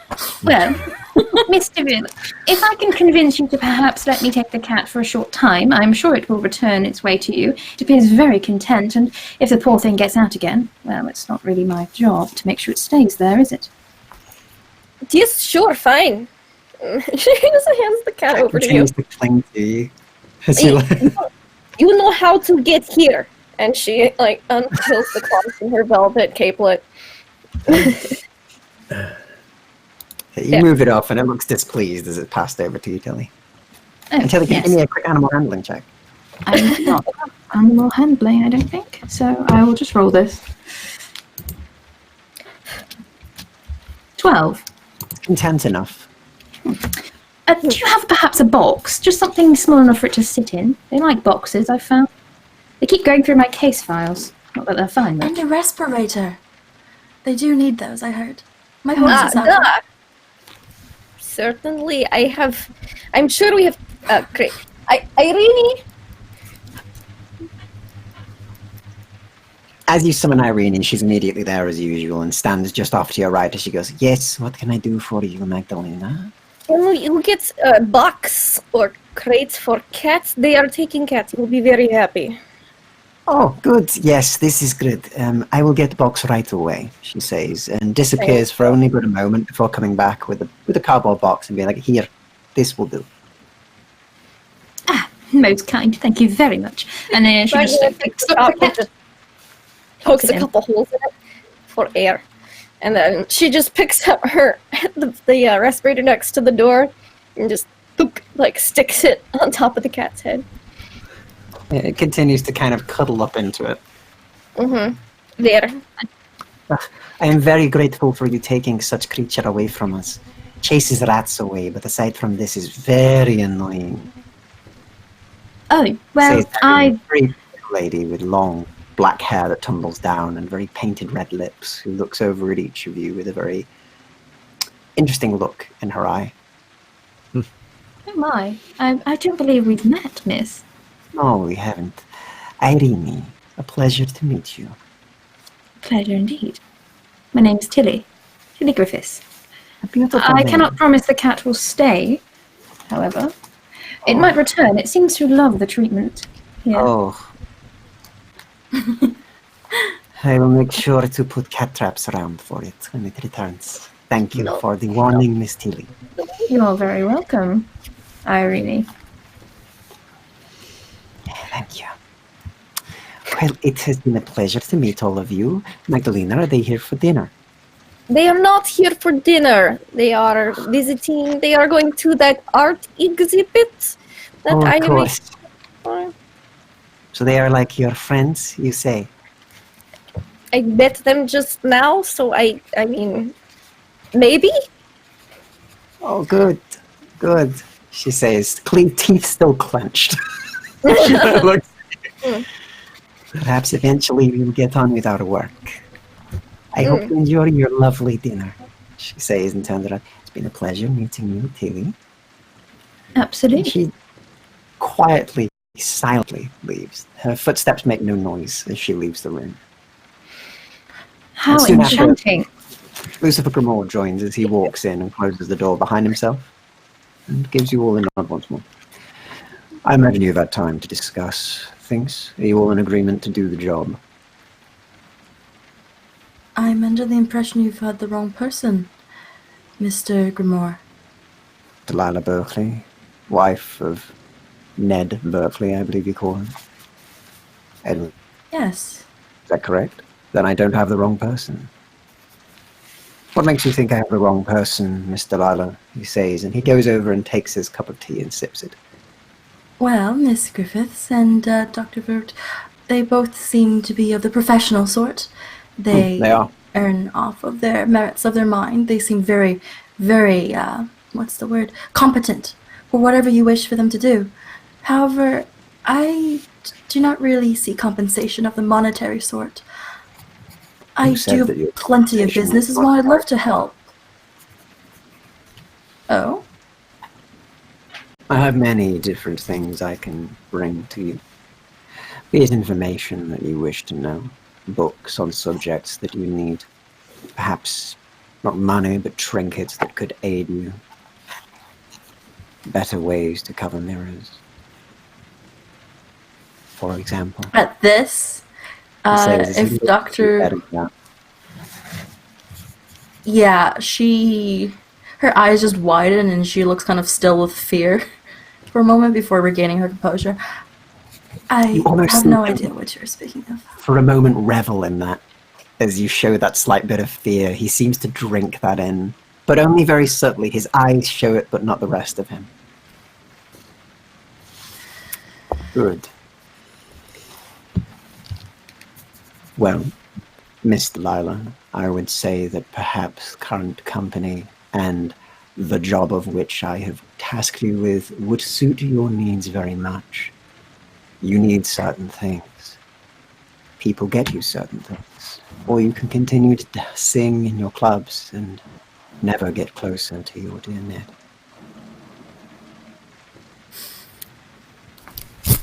It seems we have a bit of an agreement then. Very well, Miss Delilah. Good to hear. For the rest of you, are you in agreement, or do we need to draw up something of a contract to see what you want? Oh. I look to the doctor to answer first. If we can talk compensation some other time. Of course. Here, he says, and he produces a few what look to be folded papers from his pocket, and he places one in front of each of you. It seems to be a contract. Quite detailed, but the main part at the bottom says compensation and has a blank line that allows you to write whatever you wish in it. You do the job. I'll give you these blank. You fill in whatever you wish. When the job is done, you will gain it. All I ask is that when you write what you wish, you sign on the bottom line. We'll seal the deal, so to speak, so that when we come to compensation, there'll be no legal jargon to go through. This will all handle every single part of that for you. Oh, I'm sure there will always be legal jargon, Mr. Grimmer. Oh, no, none as such. These contracts are very tight and binding. Yes, I'm sure they would be, she says as she begins to look it over. Lovely. Are we all in agreement and done here then? I do believe we are striking a Faustian deal, as it were. And he chuckles to himself. Yes. Very witty, Herr Doctor. I try. Is- I try. And whilst this in the a- house of deVille, nonetheless. Mm. Rather ironic. Not. It's so funny. I look so confused just for like a moment. Like you know, the awkward smile, like, this is Yeah, I just identical. imagine there's like laughter of awkwardness going on around the table whilst he stood there. It's like, yes. Magdalena definitely thinks it's actually funny. She and herself is just socially awkward. Of course. Yep. Well, then, if we are in agreement, I'd rather wish that you sign the bottom. It'll be binding once you put in, of course, your rewards. But I need to know that you've agreed to the job today, so that I can make sure to legitimize these invitations and anything else that we need. I assure you they're all completely fine. You may read over them if you wish. Take your And time. I believe I the knew. doctor already was. Yeah, so as you're reading over it, it seems rather innocent. English. What? Yes, you can roll in English, please. I said, are they written in English? They are written in English, yes. Okay. So given you're not quite as amazing at that, you can roll it on it just to see if you get most of it. But there's certain words that are very legal jargon that Yeah. are very clearly worded for you at least. But no, got I it. mean, you've got it. I Well done. practiced with the letter reading earlier, so and then Look yeah, at you. much better. Very nice. So you go over it and you sit, and the rest of you have a read as well. Those of you who are looking at it, what are you trying to look for exactly as you're looking through these? Anything my Just- father would be opposed to. Okay. I don't think we've got a roll for Dad, so we'll just call it a willpower check. Can I concentrate? You can concentrate as you try and sort of get into the mindset of your father. And what about the other three? What are you looking for exactly? Looking for loopholes, the way that my previous friends would trap people in. Okay, cool. So you look through for loopholes. Could you give me a very quick streetwise for that? And Dr. Brooke, what were you looking for? Just making sure that it feels like whatever I write on that blank line is gonna happen. Okay. So The wording on it, as you're looking at it, you can give me a very quick law check, please. And what about you, Tilly? You're looking for anything in particular? Oh, something unscrupulous, obviously. Hey, give me a law check. Oh. Yes. And then let me know what you all get. So Magdalena, obviously you looked through it, you understood all of it, and then you think, what would Father think? What would Father think? And you go into your mind and you find yourself back in the castle, and you see him sat there drinking a very fine goblet of blood as he sips it, and then looks over to you and he goes, Magdalena, there are things that we need to talk about. This contract is very good. Very binding. I would say it's- I'm just really glad that double ones is not on eating somebody. That's all I'm just gonna say. Yeah. You'd have a vampire right now. I believe that this is a very good contract. I will sign it. Perfect. I go in. And I sign it. besides, what kind of contract could even hold someone of our kind? What do they last? 10 years? We are eternal. He says, and drinks his goblet of blood as you see all this flashback in your mind, as you see the thunder and lightning crashing, and he paints a brilliant image, and bats fly across the sky. And then you come back to reality and you're back in your dingy home. Very enthusiastically fill it in and sign it. And okay, so what about the rest of you? So you're looking for it direct, and yeah, it seems like it'll completely offer you anything that you put down there. In fact, it'll be, you could put anything on there, it'd work. Surely, it's a contract. Why would he go to the effort of writing a contract if not to make sure you get that? and I go to sign it, and I've got just a pencil, and then I look around for a pen because pens are As soon as silly. you go to sign it, he takes out a pen for you. Thank you. And so No yeah, problem. so he does sign it in ink, and so it doesn't smudge, and hands it back to him. Okay, and he takes it, rolls it up, and places it back in his in a little bag he's got. He nods at you and smiles. Thank you, Dr. Brood. Tell me, what did you place as your reward? Have you even placed a reward? He says, and he opens it up. Did you write anything for your compensation? Nope. Okay. No. In which case, he rolls it up and he hands it to you. Keep it safe. Okay, then I do. Okay. Now then, what about the rest of you? So, Delilah, you're looking for loopholes, things like that your friends used to do. And as you look at it, this seems very legit. It's written perfectly with law.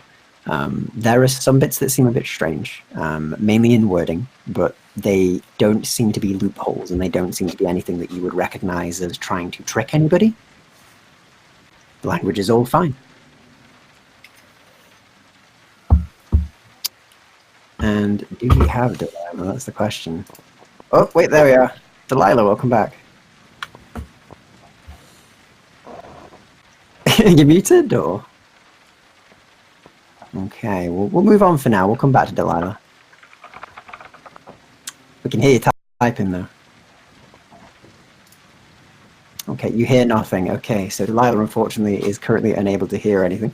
But we'll move over to Tilly. So, Tilly, you got a 15, and as you look through it, nothing in here, none of the language or the wording seems to denote anything to do with catching you out. It all seems to be very official. Everything is dotted correctly. Everything is properly worded. It is iron tight, however. When you sign it, you are contracted to do the job that he has enlisted you to do, which is to see to it that the requests of the hotel's proprietor are met, and also to investigate anything that he, Lucifer Gamor, wishes you to within the time span of a year, and that your compensation will be raised or lowered depending on danger and depending on what you ask for. But that once you place your compensation on the line, it is locked in. However, it does mention, given you're reading it on a more law way, that there are ways to gain multiple rewards and that other contracts can be negotiated at any time.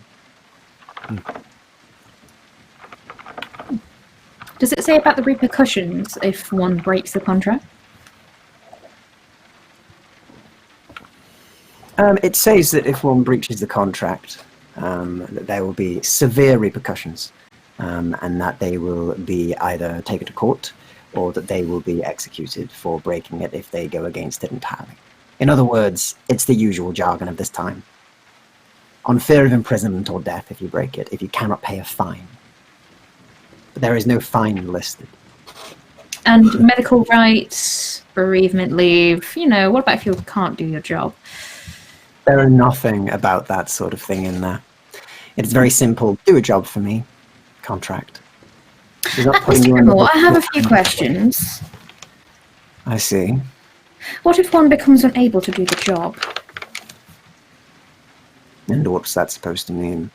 Well, That you're not able to think. She gives You're a smile. able to put your mind on things when impaired in other ways, such as injury or, of course, anything such as terrible a thing as that. Well, affliction goes beyond just the body. Anything could happen. Of course. What repercussions would one expect if one were to lose one's mind?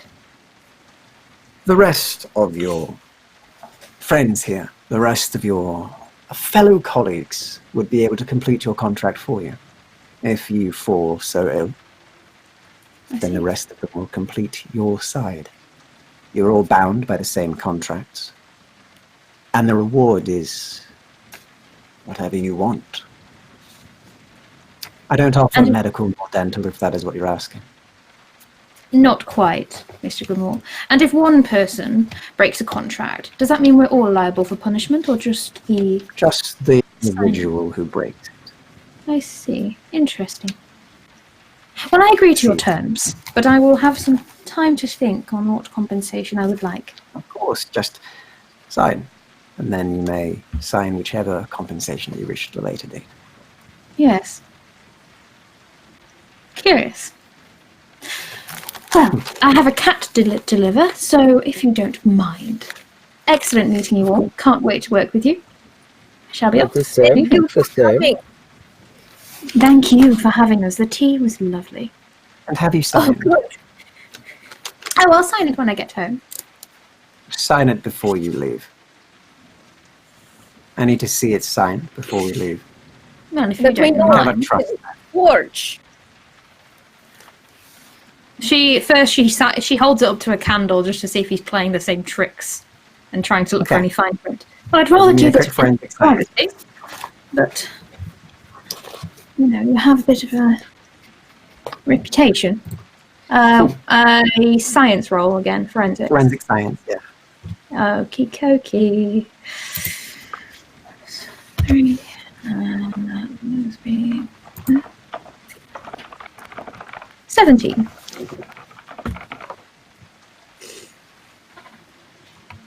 Okay, so on a 17, as you sort of have a think and you have a look over it, there does seem to be some text that is hidden in ink. However, most of the text that you do read does seem to denote subtleties, nuances to the contract, such as what you mentioned before, that if one is not to complete the contract of their own will, another may transfer the contract to themselves willingly, though the compensation remains the same. If you were to die during the duration of the contract, then it will have to be passed on to the next of kin or somebody else of suitable manner. It also does denote that they will pay for medical bills. Oh my, you're hiding quite a wealth of information, Mr. Grimore. Oh, I'm glad you noticed. That Yes. is why I am happy to see that you are a great detective indeed, Miss Tilly. You are too kind, Mr. Grimore, but I'm afraid I have no next of kin that would be able to complete this contract. I believe I we can think figure you're something out aware. about that. I see. Glad to see medical's covered, though. Very good. Yes, that it is. And she I've got some feeling smiles. that- Oh, no. No, it's already here. I see. Nonetheless, This shall be a very thank you. interesting partnership, shall it not? And she signed Indeed it. will be. I'm sure we will have a riveting time. So, We shall. as for you, Magdalena, it seems you've signed up. And what have you got for your reward, may I ask? He says as he looks at, or are you considering it? I am considering. See, this is good. You're all doing the right thing. It is unwise to rush into such things and decisions. Now then, seems as though your contracts are signed. I'll be taking my leave. Please do prepare to make your way towards the museum tomorrow night. You'll be able to find it. The opening is going to be rather grand. Upper London. You'll find it. It's the Museum of the Curious and Occult. It is going to be a very glorious occasion. And you were looking for a gentleman by the name of a Mr. Wilson Godfrey. He is the operator of the museum and the person who is opening it. He is both the owner, proprietor, and the researcher of the place. Very prolific man indeed.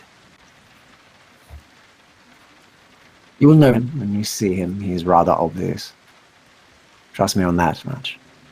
Now, I must go. I have much business to attend to. I have a train to catch, he says. And he turns and leaves rather immediately.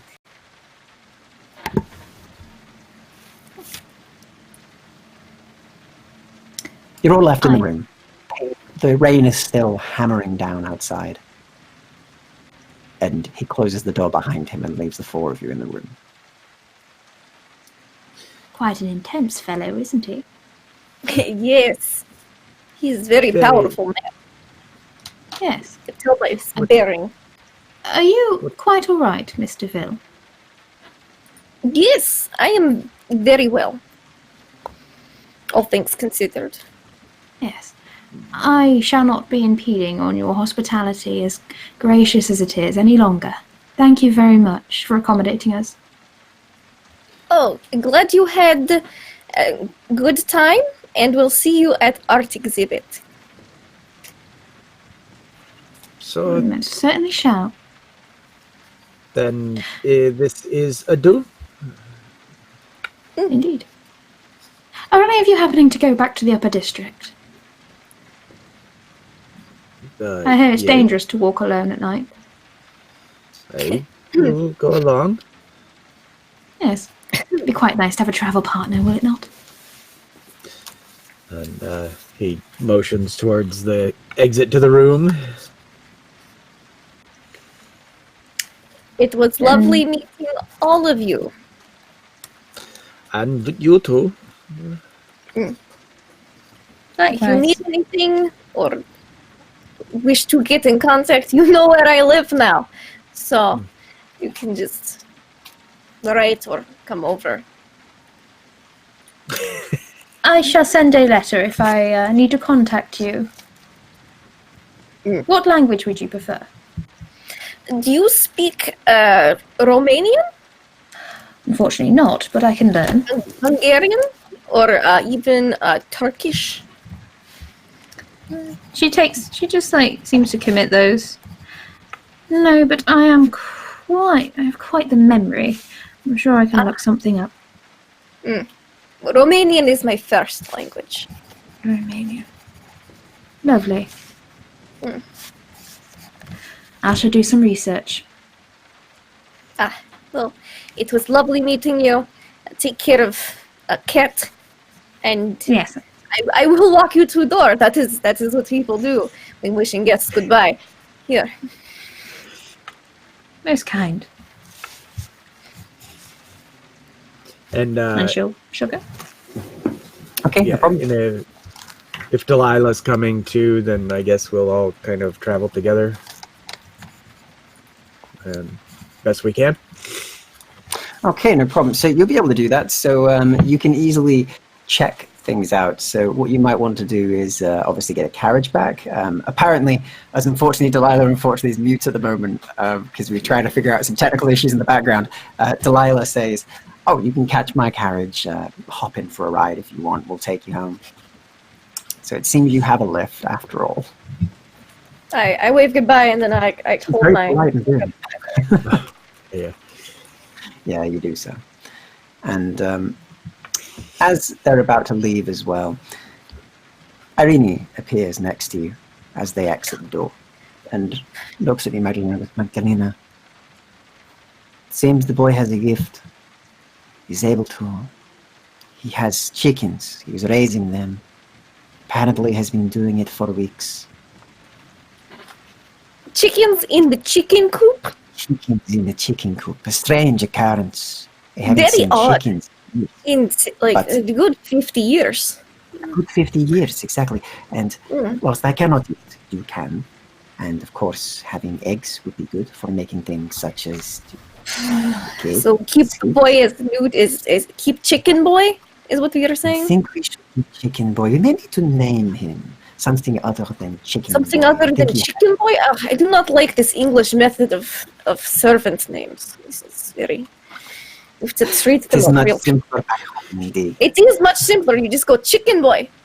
Bring me chicken.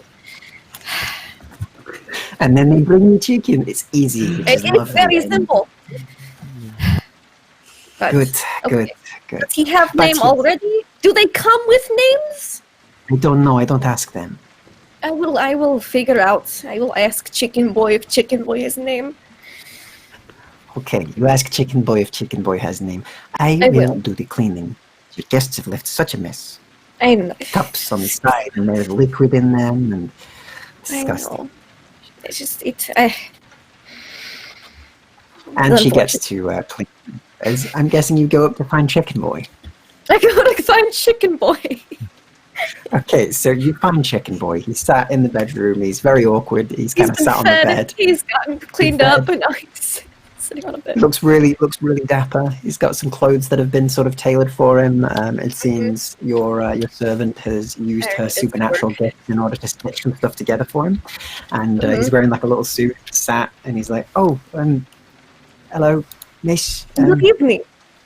Good evening, You can Miss. call me Miss Magdalena or Miss deVille. All right, Miss Magdalena. It's a pleasure to to, be I here. hear you have chickens in the chicken Maybe. coop. Oh, did That I is really? good. Yeah. Chickens Is it? are good. I have not seen chicken in a long time. Yeah. Very Yeah. I mean, same. I found some eggs, and I started like looking after them, and then like they became birds, and so that's weird. That I don't is usually yeah, do that. I usually like get eaten That- before then. that was Yeah, what and so- happens sometimes with eggs. They turn into Yeah. birds. Yes, so it happens. I had an egg, chicken came out, and I was like, "Oh, it's chicken!" And I was like, "Well, where do I keep a chicken?" And then I was like, "Well, that creepy haunted house that has a chicken coop, like a coop for chickens. That's why it's called this." And so I thought, why not combine the chicken coop, Makes then it has sense. yeah, and it worked out because now there's more chickens, like Oh. 3 more. 3 more. That's a Wow. lot more. That's That's like many 3 chickens. times. It's like 3 times Well- one. That is. That is math. What is? Do you have name, little boy? I mean, yeah. I mean, some people have been taken to calling me Chicken Boy because I look after chickens, but I That don't is- like that name. Oh, it is a terrible name. No, Your name's Cooper. never think to call you chicken boy. Cooper. Cooper, yeah. That's kind of why they also call me it, because on account of it being pretty funny, but I don't really see Oh. the comedy in it, I. personally, miss. I think it's just Oh. immature. It sounds like, yes, very much so. Well, Cooper, it is. Would you like to stay here and raise chickens? Yeah. Yeah, that's like my dreams. Well, But I woke up about well, 5 days ago and I was like, that's my dream. If I could just Is raise to chickens just and raise like live chickens. somewhere Well, nice. you can live here. This can be your room. Amazing. You have already met Irene. She is. Yeah, she's so nice. Yes, that is word I would use too. Yes, so you can stay here. I only ask you not to walk into art studio unless you knock first, because there are a lot of Yeah. expensive things and stuff. Oh, I saw the paintings, the one of the cats. They were really good. Aren't they funny? They are so funny. They're so accurate as well. Like every Yes. cat I've seen looks like that. Let me know if And you I've see any simply- cats. 2 cats. Well, maybe we will see third cat soon. Maybe. If you see any cat traps in the yard, you should let me know. God, yeah, I mean, that's horrible. It's terrible. All right, but yes, good. We have you here now, living here. That is very good. Yeah. Do you need anything else before you go to bed? It is very late. No, it's all right. I mean, bed is more than I've had for a long time, miss. So Okay. you're the best. Thank you. All right, we will make sure there is breakfast for you tomorrow, Oh, and that's other amazing. meals. Yes, There's more than and- one. there are 2 meals. I What? know, a lot. So breakfast and dinner. So That's a lot. yes, so be good, and I see you in morning. Oh, yeah, I'll see you then. Yeah, Have a good night. I will. Thank you. He says and smiles as you close the door. Sure. He's like, yeah, you got it, Cooper. Chicken boy's name is Cooper. I will go tell Irene, Chicken boy's name is Cooper. She smiles slightly, which is the equivalent of a laugh for a vampire. And Yes. she's like, I know, it's very funny. it's hilarious. I love it. That's not what we call Chicken boy though. He apparently it doesn't like, so we will call him Cooper. Cooper the chicken boy. Cooper the chicken. Yes, I like Alright. it. Yes, I believe after eventful night, I will go out for a walk. I will be back before morning. If you do get takeout, bring back. I will, of course. We did not get to eat chicken boy. No, Chicken. So Timothy fine. chicken boy. He raises chickens. It's adorable. My heart is dead. I also feel for this. And now that his Ugh. name is Cooper, he is too much of a commodity for us. Yeah, that's why you don't name them. All right. Yes, tis what your father said. Never It name is. the kid. I learned the lesson very early, but yes, I will go see if I can get takeouts and other things. I'm gonna go to my man's house. Want to know about Chicken Morgan? Ooh. You're muted. That's fine. That's fine. You head out. I was doing a mime version of the game. You got to understand. It's fine. It's like you. And I Right definitely off gave the my respirator to the cat, so I'm just like, Yeah. not be seen without a respirator. So you begin to make your way out towards the noble districts of the upper city, where you're trying to make your way towards your lover's house. And we'll cut back to the carriages. The rest of you three, you're all in the carriage going back. The windows are all kind of mostly covered at this point because of the rain. And your driver does look at all three of you as he goes, miss, you've brought other guests. Pretty well, Will.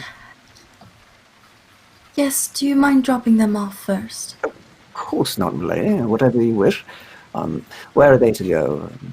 I believe I recognize Miss Detective Tilly, is it? You know Yes, each my other. good sir. How very Of course I know her. She's very, very, very prolific from where she's from. She sold at least 5 cases. One, the missing pastries from the corner shop. There was one that was a very good case, which was of the lavender perfume that went missing. She found it immediately, I've heard. Apparently, allegedly, there's another lady that stole it from another one, and they were just across the street. A couple of affairs were solved by her, of course, and well, the cats. How are the cats going, by the way? I've heard that's quite the case. A lot of people are talking about it on the streets. You found 4 out of 5 cats. That's pretty Oh, impressive. I found the 5th tonight, and she holds up the box. Well, Miss Tilly, it seems your reputation is not unheard of. It's not unfounded at all. Oh, I see. Yeah, It's one quite coincidence. But Indeed. I'm I glad you're a apologize. fan of my work. Very much so, Miss. And I'm really sorry for going off like that, Mr. Lightning. I apologize. I'm just a big fan. I never knew you were such a prolific reader. Well, I try. Oh, this is a very nice I have a lot of night hours indeed. between waiting for you to come back from wherever you are in your in your business. So I read whilst you're on your business, and it really does help. Sometimes I'll pop to the yes. shop, get a nice little pie and some maybe a drink, like a cup of tea. It's rather nice. But of course, I don't do it off of your money. I do it off of my own. I wouldn't wish to cause any more expenditures, miss. Of course. What is your Yes, name, sir? of I'm really course. sorry to interrupt. Milady. Yes, this is Mr. Merritt. His first name is Larkin. Larkin Merritt. He's my driver. And behind him is Mr. Hugo Small. He's quite tall. There's a massive man. Like he's just like really wide and really tall. He just looks like a tower of a man who just sat there and he just nods. He doesn't say anything. He gets paid quite well, as you can tell. Oh, yes.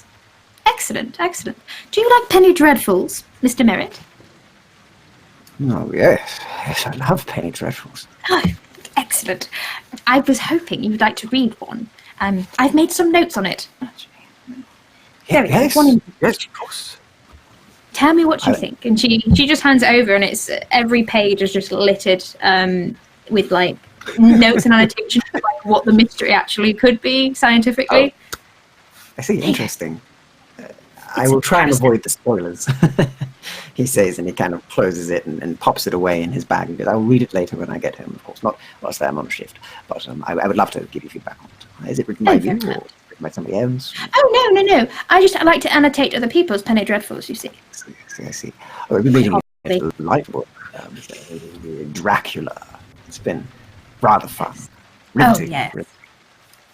So, we should probably get on. I apologize, Mr. Lala. I've stepped out of line so many times this evening.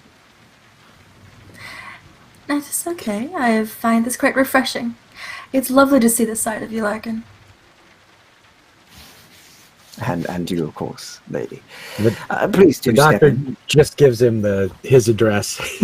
Yeah. Doesn't And talk he's like, to him. yeah, he nods. He seems to not take a note of it, but he nods and seemingly just knows what you're talking about. And he's like, I'll get you there immediately. Please hop on in. There are refreshments inside, and we'll have you home immediately as we can. We may have to wait for a few moments for them to raise us to the upper city, but we'll be fine. And please do keep the windows down when we're in lower London. We don't want to get mugged. Of course. Speaking of refreshment, by the way, Doctor. You've said so many things about yourself, and you seem quite educated and You seem to know so many things that my sweet Ned would be interested in. When he's available, would you care to come join us for a cup of tea? Oh, I would love that very much. I thank you. Thank you. He does love other people of his caliber.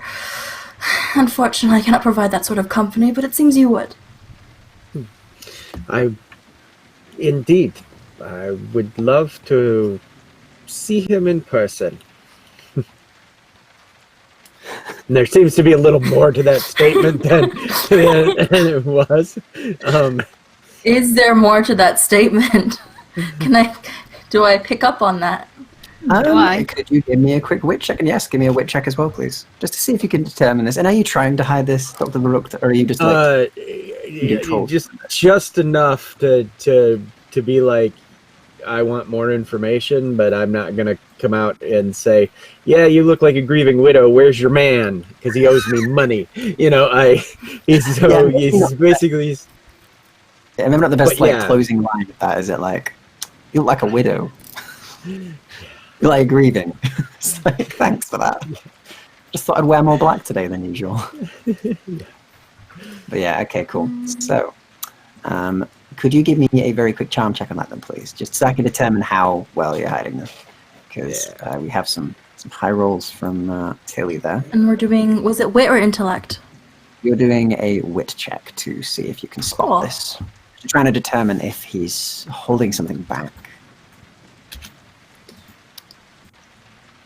So let's see what the dice say. Alright, I can't get the modifier window to work correctly. It's alright. Don't worry about it. And that's with 2, so 16. 16, cool. So now there is something you can do, Warrior, if you wish. Every session, because of your corruption level of 1, you get one thing called a second chance. So you can do a reroll on any roll that you want. Once a session.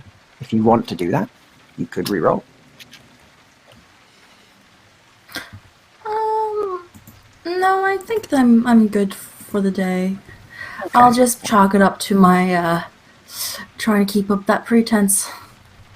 So you can tell there's more to what he's saying. He seems to be insinuating something, but what you can't pick up. Whereas Tilly, you immediately know what he's insinuating and what he's trying to say. You know that he's hiding something. He seems to be trying to probe for more of what's going on with Delilah, and also he seems to have some suspicions of her husband. Also, you can tell with your ridiculous roll of 20 that he has a pre-established relationship with this man, but it seems that Delilah doesn't know that. You can tell by the way that when he said the name, it seemed familiar to him. And when he's looking, he seems to have more going on there. Sort of like the time on this case where you said to one gentleman, have you seen any cats? And he said, no, miss, I've seen no cats. And then right behind him was a cat, and you could tell on his face, and also because there was a cat behind him. We cracked that. I did. Great detective.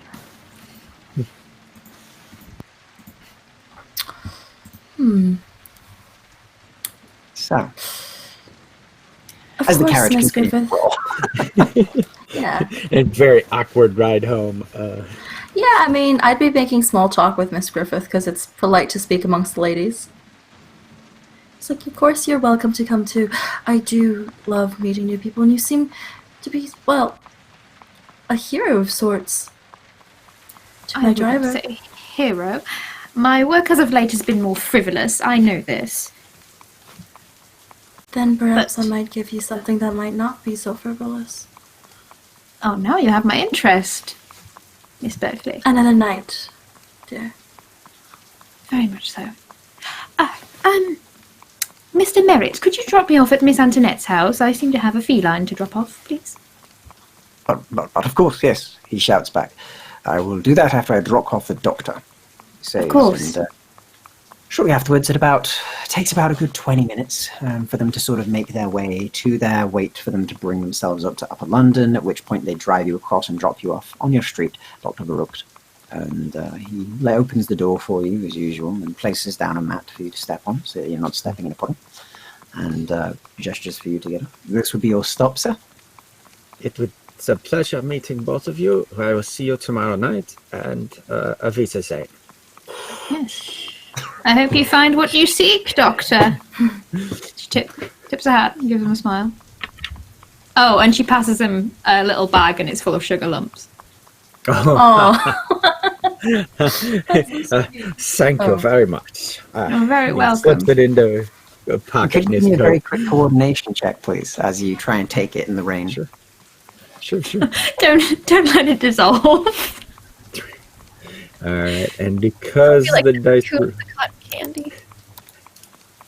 and this will be +3, so 16.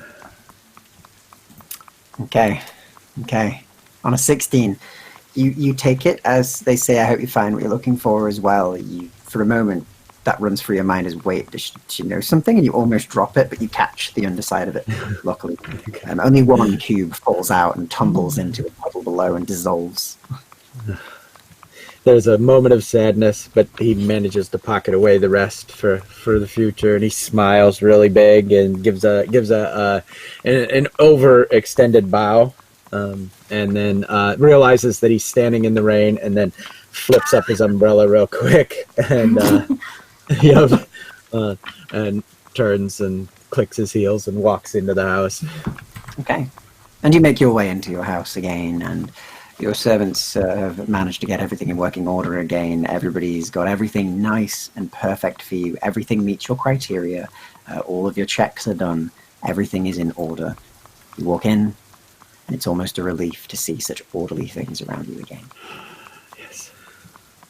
Herbert always seems to know just how to make things for you. I appreciate both of you. I will be in the lab, and I go to the lab, and the stuff that I noted in my head, I immediately get into my notebooks and whatnot. Okay. Again, everything always in pencil. You begin to write everything in pencil on this, and it takes you a while as you sort of still hear the heavy rain outside pattering on your window, and you have the dim lights of lanterns passing as the watchmen walk by. And aside from that, you note and you write and you work until the late hours of the eve. And Kaylee and Delilah, you're still taking the cart ride as you'll have a bit of a distance between yourselves' homes, you could say. A few districts worth. The minute the doctor steps off the carriage, Delilah will kind of make sure to quieten her voice, kind of lean in, as close as like her respirator can get noise across to the other person. Mm-hmm. I would like very much if you could look into Mr. Michael Dillinger, Miss Tilly. Michael Dillinger. Does his name ring a Yes. bell to me? No, it doesn't. I've not heard the name before. I don't know. What can you tell me about him, Miss Berkeley? That it seems he is not supposed to be here. And he may be of danger to me and my family. Oh my. Dangerous. May I inquire This what would be- kind of blackmail? Violence? The first. Oh dear. It's most terrible. I would like this to be perhaps handled as discreetly as possible. My husband's name is, of course, in this business. You have my word, Miss Berkeley. There's a reason why I like to keep the masses entertained with cats. Of course. It means my other work can go unimpeded. We will speak of this later, of course, over some tea. Perhaps you can meet my sweet little Teddy. Oh, he's an absolute dear to be around these days. He's almost 3 years old. Oh, genius. Child. Just like his father. Yes, I see. Just send me a letter. I'm sure I can tear myself away. I'd love to hear more about this Dillinger as well. Naturally. Rest But for now, I assured, my think mind we've had will ins- rest. Yes. Thank you. I cannot explain how much this means to me. No worries at all, Miss Berkeley. It's my job. And besides, you seem like such a lovely young woman. I'm sorry for what's happened to you. Thank you. You seem so kind. Oh, I think we're approaching Miss Antoinette's. It seems we're here, comes a voice that calls in. Lovely. Well then. This cat is not going to enjoy being in the rain, I don't think. The cat kind of peeks out the box, a bit annoyed looking. You're going home. Don't worry. Oh. I'll put you in my coat. Just no scratching, okay? It doesn't seem pleased still, but is taken as you manage to escape with the cat, and you make it over towards your final hand-in of the final cat. The lady, as you approach and give her the cat, coons over it and coos and takes it and goes, "Oh, I'll have your payment tomorrow for you, dear. Just let me get Mr. Fluffykins in and get him dressed." Him dressed? Yes, he has a delightful sailor's costume. It is so beautiful. Oh, I'm very much sure of that. Perhaps you should get, oh, actually, while I'm at it, maybe you should get Magdalena deVille to do a painting. I'm sure she'd love to see the little cat. Full costume.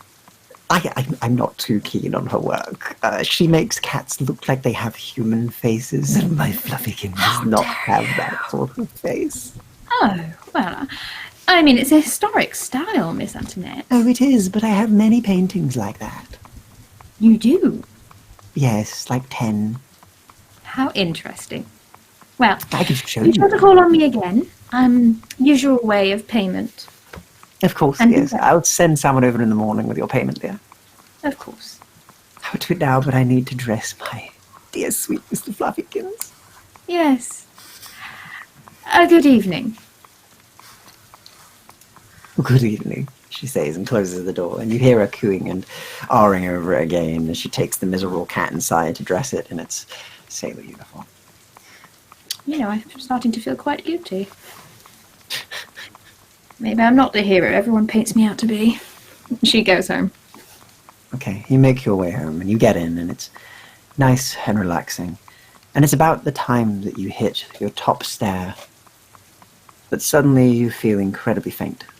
And you know that your narcolepsy is about to kick in. Oh dear. Oh dear. I try and I'm throw going to my do a weight quick forward. coordination. Oh god. Okay. My coordination I believe is 2. Yes.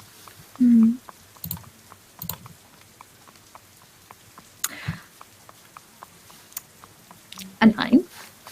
You have a moment and go, "Oh dear," and as you're falling backwards, you fling yourself to the side, and everything goes blank for you, Tilly, as you pass out into another sudden sleep. Across the city, Magdalena, you're having a lovely evening. You've made it to your gentleman's house. And the servant stands at the front, and as usual, merely states your business and whom you wish to see, miss. Lord Archibald Barclay. Of course, Lady Magdalena. Please enter, as always, it says, and he doesn't look at you, he always stares down. I just slightly roll my eyes since he's not looking at me anyways, and then I'll walk past him.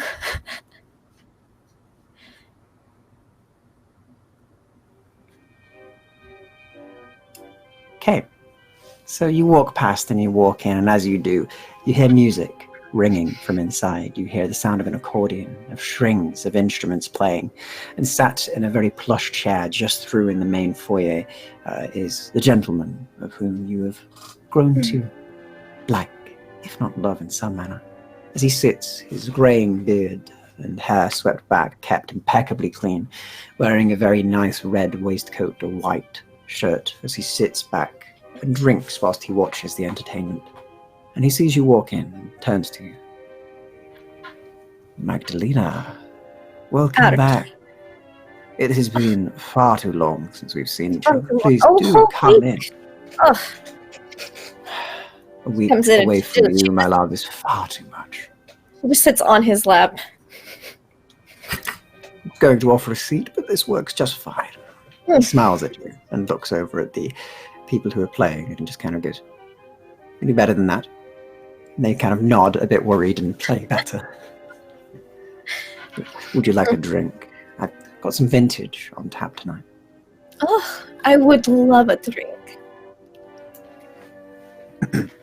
Sebastian, he says, he looks over, and his oldest servant nods once. Yes, my lord. Get the lady a drink, would you? You feeling Irish, English? Oh, Have let's Irish. We have not had that in a while. Oh, I know. Lucky for us, some folks pass through, but it's a fine vintage. Fine, I must say. He says, and Sebastian goes away, opens the door at the back, and disappears. About 2 minutes later, he arrives back with a goblet full of a red liquid as he hands it over to you. My lady. He again doesn't look at you. Thank you, Sebastian. Delightful thing, this, isn't it? Well, what brings you to me? It is, exactly. We've been keeping them on a fine, rich diet of, I believe, a honeyed whiskey and some very fine steaks. So they're very, very strong taste. It's good. You can taste the honey. Good. Just a hint. He gives another sip. Yes, and Magdalena has a special ability which lets her be able to visualize, if she so desires, the person. Since she has... What is it? She has a thing. Oh, it's in this section. Secrets of Blood. Yes. She can tell, like, age, gender, if they had any ailments, you know, all that kind of stuff. And just kind of swirls around like a wine tasting. Very good. Oh, and what occasion? I needed to see you. It has been too long.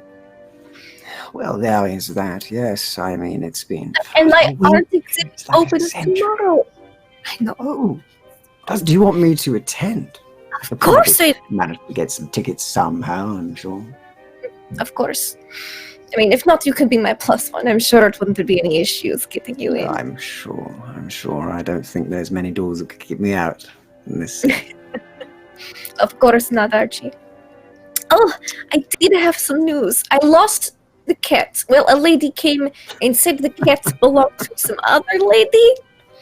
But yes, have a chicken boy. Oh, is that some sort of particular thing from back home?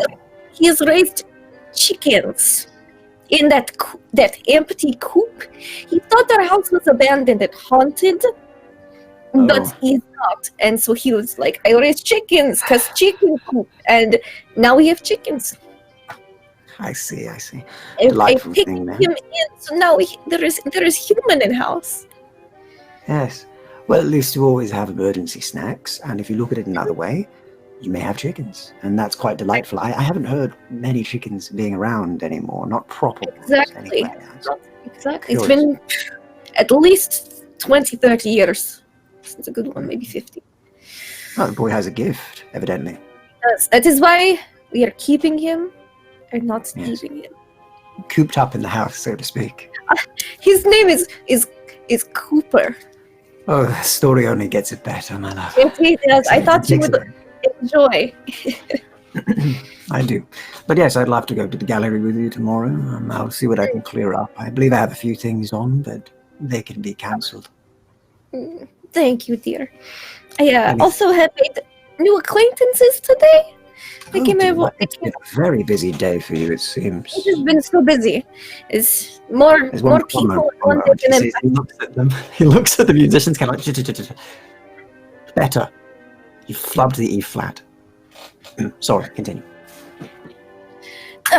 Anyways, before the E flat, I met a Mr. Dr. Verrucht. He seemed very nice. Pretty sure he was German.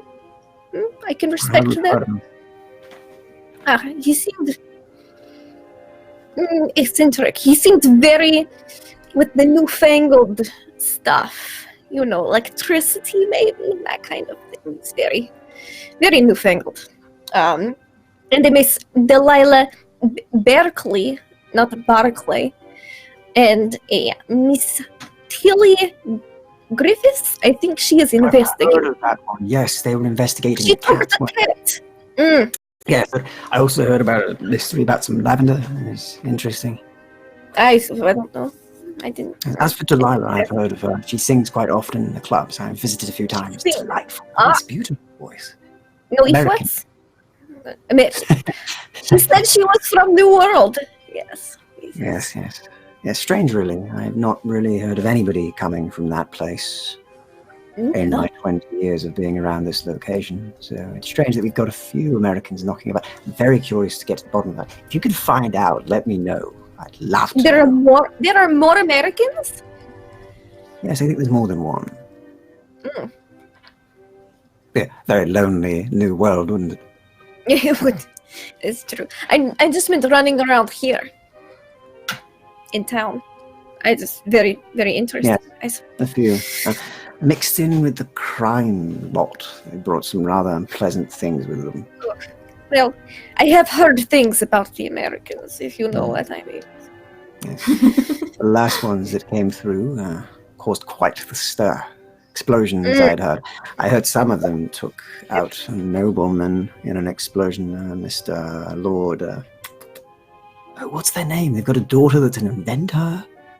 Oh, another new thing. Does charity work, I believe. Yes. Oh, ew. It'll come to me. Dunmore? Dunmire, that's it. He said it in Dunmire! Canada. Yes, Lady Faye Dunmire. Apparently she has gone out of the walls on a journey. Strange, peculiar hobby to have. They're probably all dead by now. She's human. She's going to die. Oh, probably immediately when they leave, they'll be beset upon by give it animates. 2-3 days. Next. Yes, definitely 2 or 3 days, I've heard. Yes. Probably will be that case. Anyway, it's a delight to see you again. Let us celebrate properly, he says, and we'll cut the scene there as you clink your cups together. And have a lovely evening.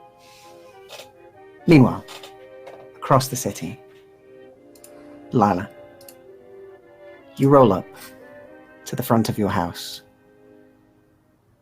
and it's quiet. The rain is still hitting, and the wind runs by quite harshly. And there is a umbrella held out for you as your driver takes you to the front door and gives you a polite nod. I believe I'll be retiring for the night, miss, if that is possible. But, of course, I'll be back in the morning to take you wherever you wish. Yes. Please have a lovely evening. Thank you, I've heard Larkin. that Teddy has been very good today. Oh, that's wonderful to hear. Indeed. Thank you, Larkin. That will be all. My lady, he says, and he takes his leave, the carriage rolling away and leaving you alone outside your manor. It's late, and none of these servants are awake at this hour. But Yeah. you know the door will be left open for you. Somebody would have left it open. This place is rather secure. So. Yeah, she steps in and will lock the door behind her. You open the door and lock it behind you. And will very kind of quietly, very tiredly go back to the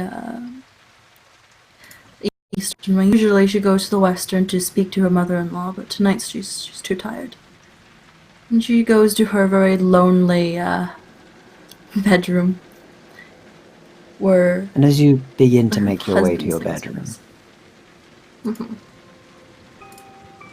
you look around, and you see as you're walking through the hallway the strangest of things.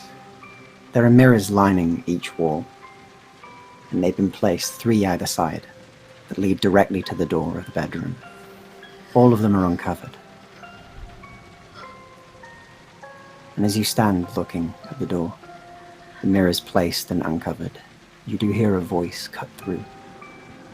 As a familiar voice in the back of your head does say, "Welcome home, Delilah.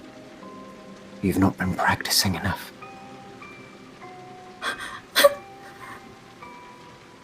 We must practice. You need to get better. You've been neglecting it. Not until you give him back.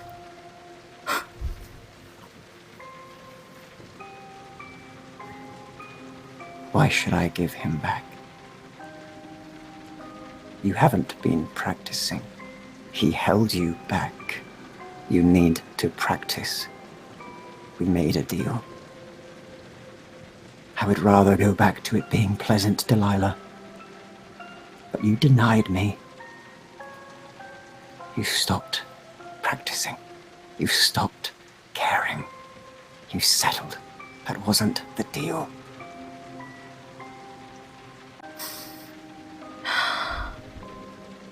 I understand. Then taking a deep breath, she'll stand in front of the mirrors and she'll begin to sing. Okay, could you give me a very quick performance check, please? Oh, goodness. Performance checks, performance. Alright, it's a +4. Oopsie. 4. Oh dear. 10. Oh dear. Oh dear. So you sing, but your voice is shaky, mainly from the fear as you look into the mirror, and the mirror looks back. And you sing, and again it says, it's not correct. Again, it's too flat, or it's too sharp, or it's too slow, or you flub the words. Continually it finds flaws with you over and over and over again until you've been singing the whole night, and your voice is hoarse. And it's only as morning rolls around and the door opens further down the hallway and your small young son walks out as the light begins to pour in from the windows, and he looks at you and simply goes, "Mother?" And that is where we'll call this session. Whoa. So, thank you very much, everybody, for playing. And thank you, everybody, for watching. Now, we're not quite done. We've got one more thing to do before the rest of you leave. But before we do our post-game little interactive thing, which will be to vote on corruption, that I'll explain. Let's go around. Each of you tell us who you are, something you're working on, or where we can find you, and what your favorite moment was. And we'll go around the same way as usual with the brilliant Maggie.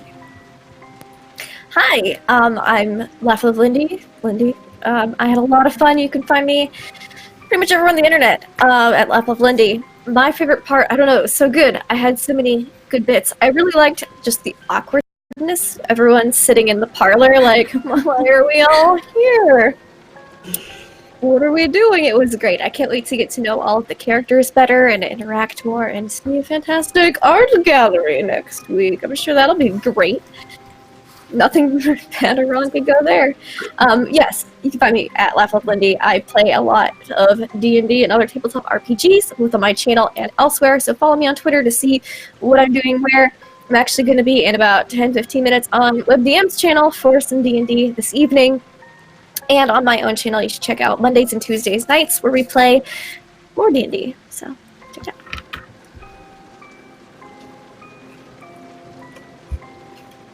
Brilliant stuff. Be good if I could remember what my mute key was. And yeah, it's been brilliant to have you as always, Lindy. It's always fun. I love the costume. Love Magdalena today. It was absolutely brilliant. And we'll move on to Tilly. So Tilly, thank you for playing. Let us know where you can find you and what your favorite moment was. Hi. Yeah, it was an absolute pleasure to play. Scary as all hell, but that's what we're here for. You can find me at Humbledore on I say most things. I'm very new to the whole social internet thing. Favorite moment was probably just that Sherlock Holmes of the cat. The cat was in front of me the whole time. It was just perfection. And then everything that followed from that. But I was super intrigued by everyone's little mysteries that we kind of started to uncover. And I can't wait to sort of unravel that and see where that leads. I'm working on, at the moment, I've entered a writing competition. With permission, I'd just post the link into the chat. It's from World Anvil. It's a wonderful place to help build your world, write stories, connect with really lovely people. Been enjoying it a lot so far. Thank you very much.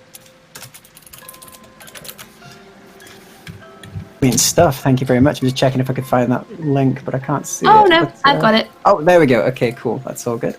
And yes, actually, so yeah, that was brilliant. And so, moving on to our brilliant Delilah then, and thank you for playing, Tilly. I did love the All cats. right. It was fun. Yeah, the cats was awesome. So, in terms of favorite moments, I think I really love the banter between Magdalena and, oh goodness, her name escapes me all of a sudden. Irina? Who's the lady? Irene? Irene. Yeah, Irene. Yeah, Irene. Yes, that lady is an absolute mood, and I love how cranky she is.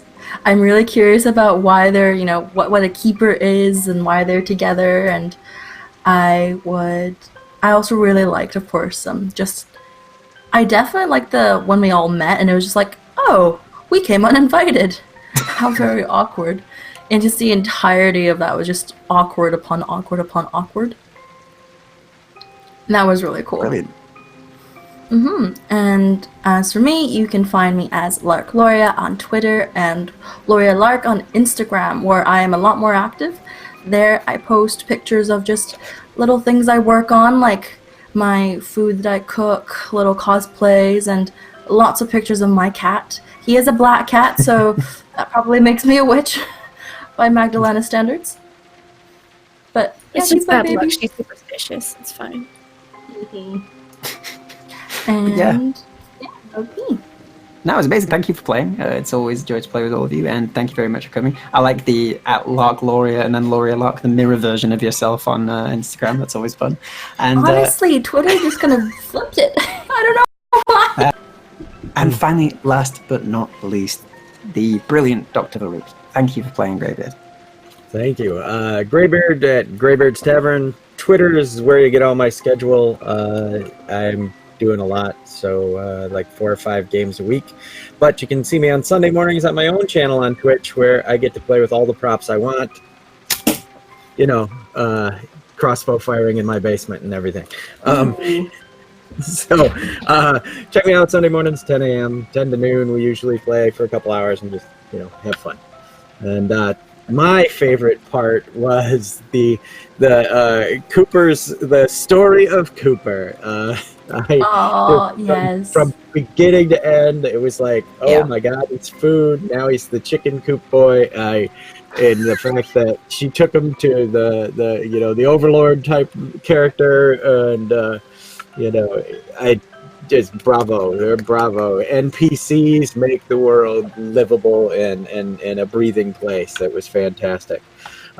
Plus, again, everything everybody said. These awkward, there's so many, not just corruptions, but impediments and secrets, and it's going to be so fun to unravel. So thank you for letting me be here. I appreciate it. It's brilliant to have you, and so thank you very much to all my cast for playing. I'm going to go into the nether realm, so to speak, right now, so we'll see me transition to there. So goodbye to you lovely folks, but me and you, the audience, now have something left to do before the end. So at the end of every episode, we're going to be doing something called the corruption vote. Each week will be corruption and then redemption, depending on the week. This week is going to be corruption, as it's quite juicy. So the corruption in this game goes from 1 to 5. All of our players are on 1. Now what we're going to do now is I'm going to open up a vote, and you may vote on who you think should gain corruption from this episode. So I'm about to open that up in just a second for you. So here we go. And it has begun. Pop your votes in and let us know who you think should have more corruption today. Is it Tilly the Ace Detective? Is it Magdalena the Vampire? Is it Delilah the Noble? Or is it Dr. V, the mysterious scientist? And once that's resolved, I'll say goodbye. But for now, it's looking pretty conclusive. And once again, thank you everybody who's been watching today. Thank you for tuning in. I hope you've enjoyed the game. I hope you've enjoyed our stories that we're starting to tell. And, well, we'll see who's corrupted soon. All the votes are rolling in. Here we go.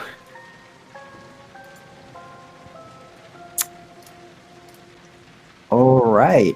And it is looking like Magdalena wins with 3 votes. So Magdalena, our Dampier, is going to gain 1 more point of corruption.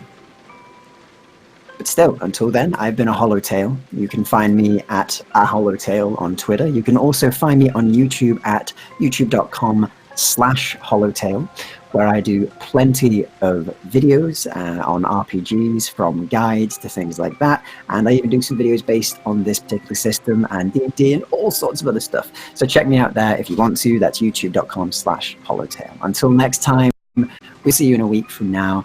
And make sure that you check out Dread Tomorrow, as that will be on, which is an awesome game as well.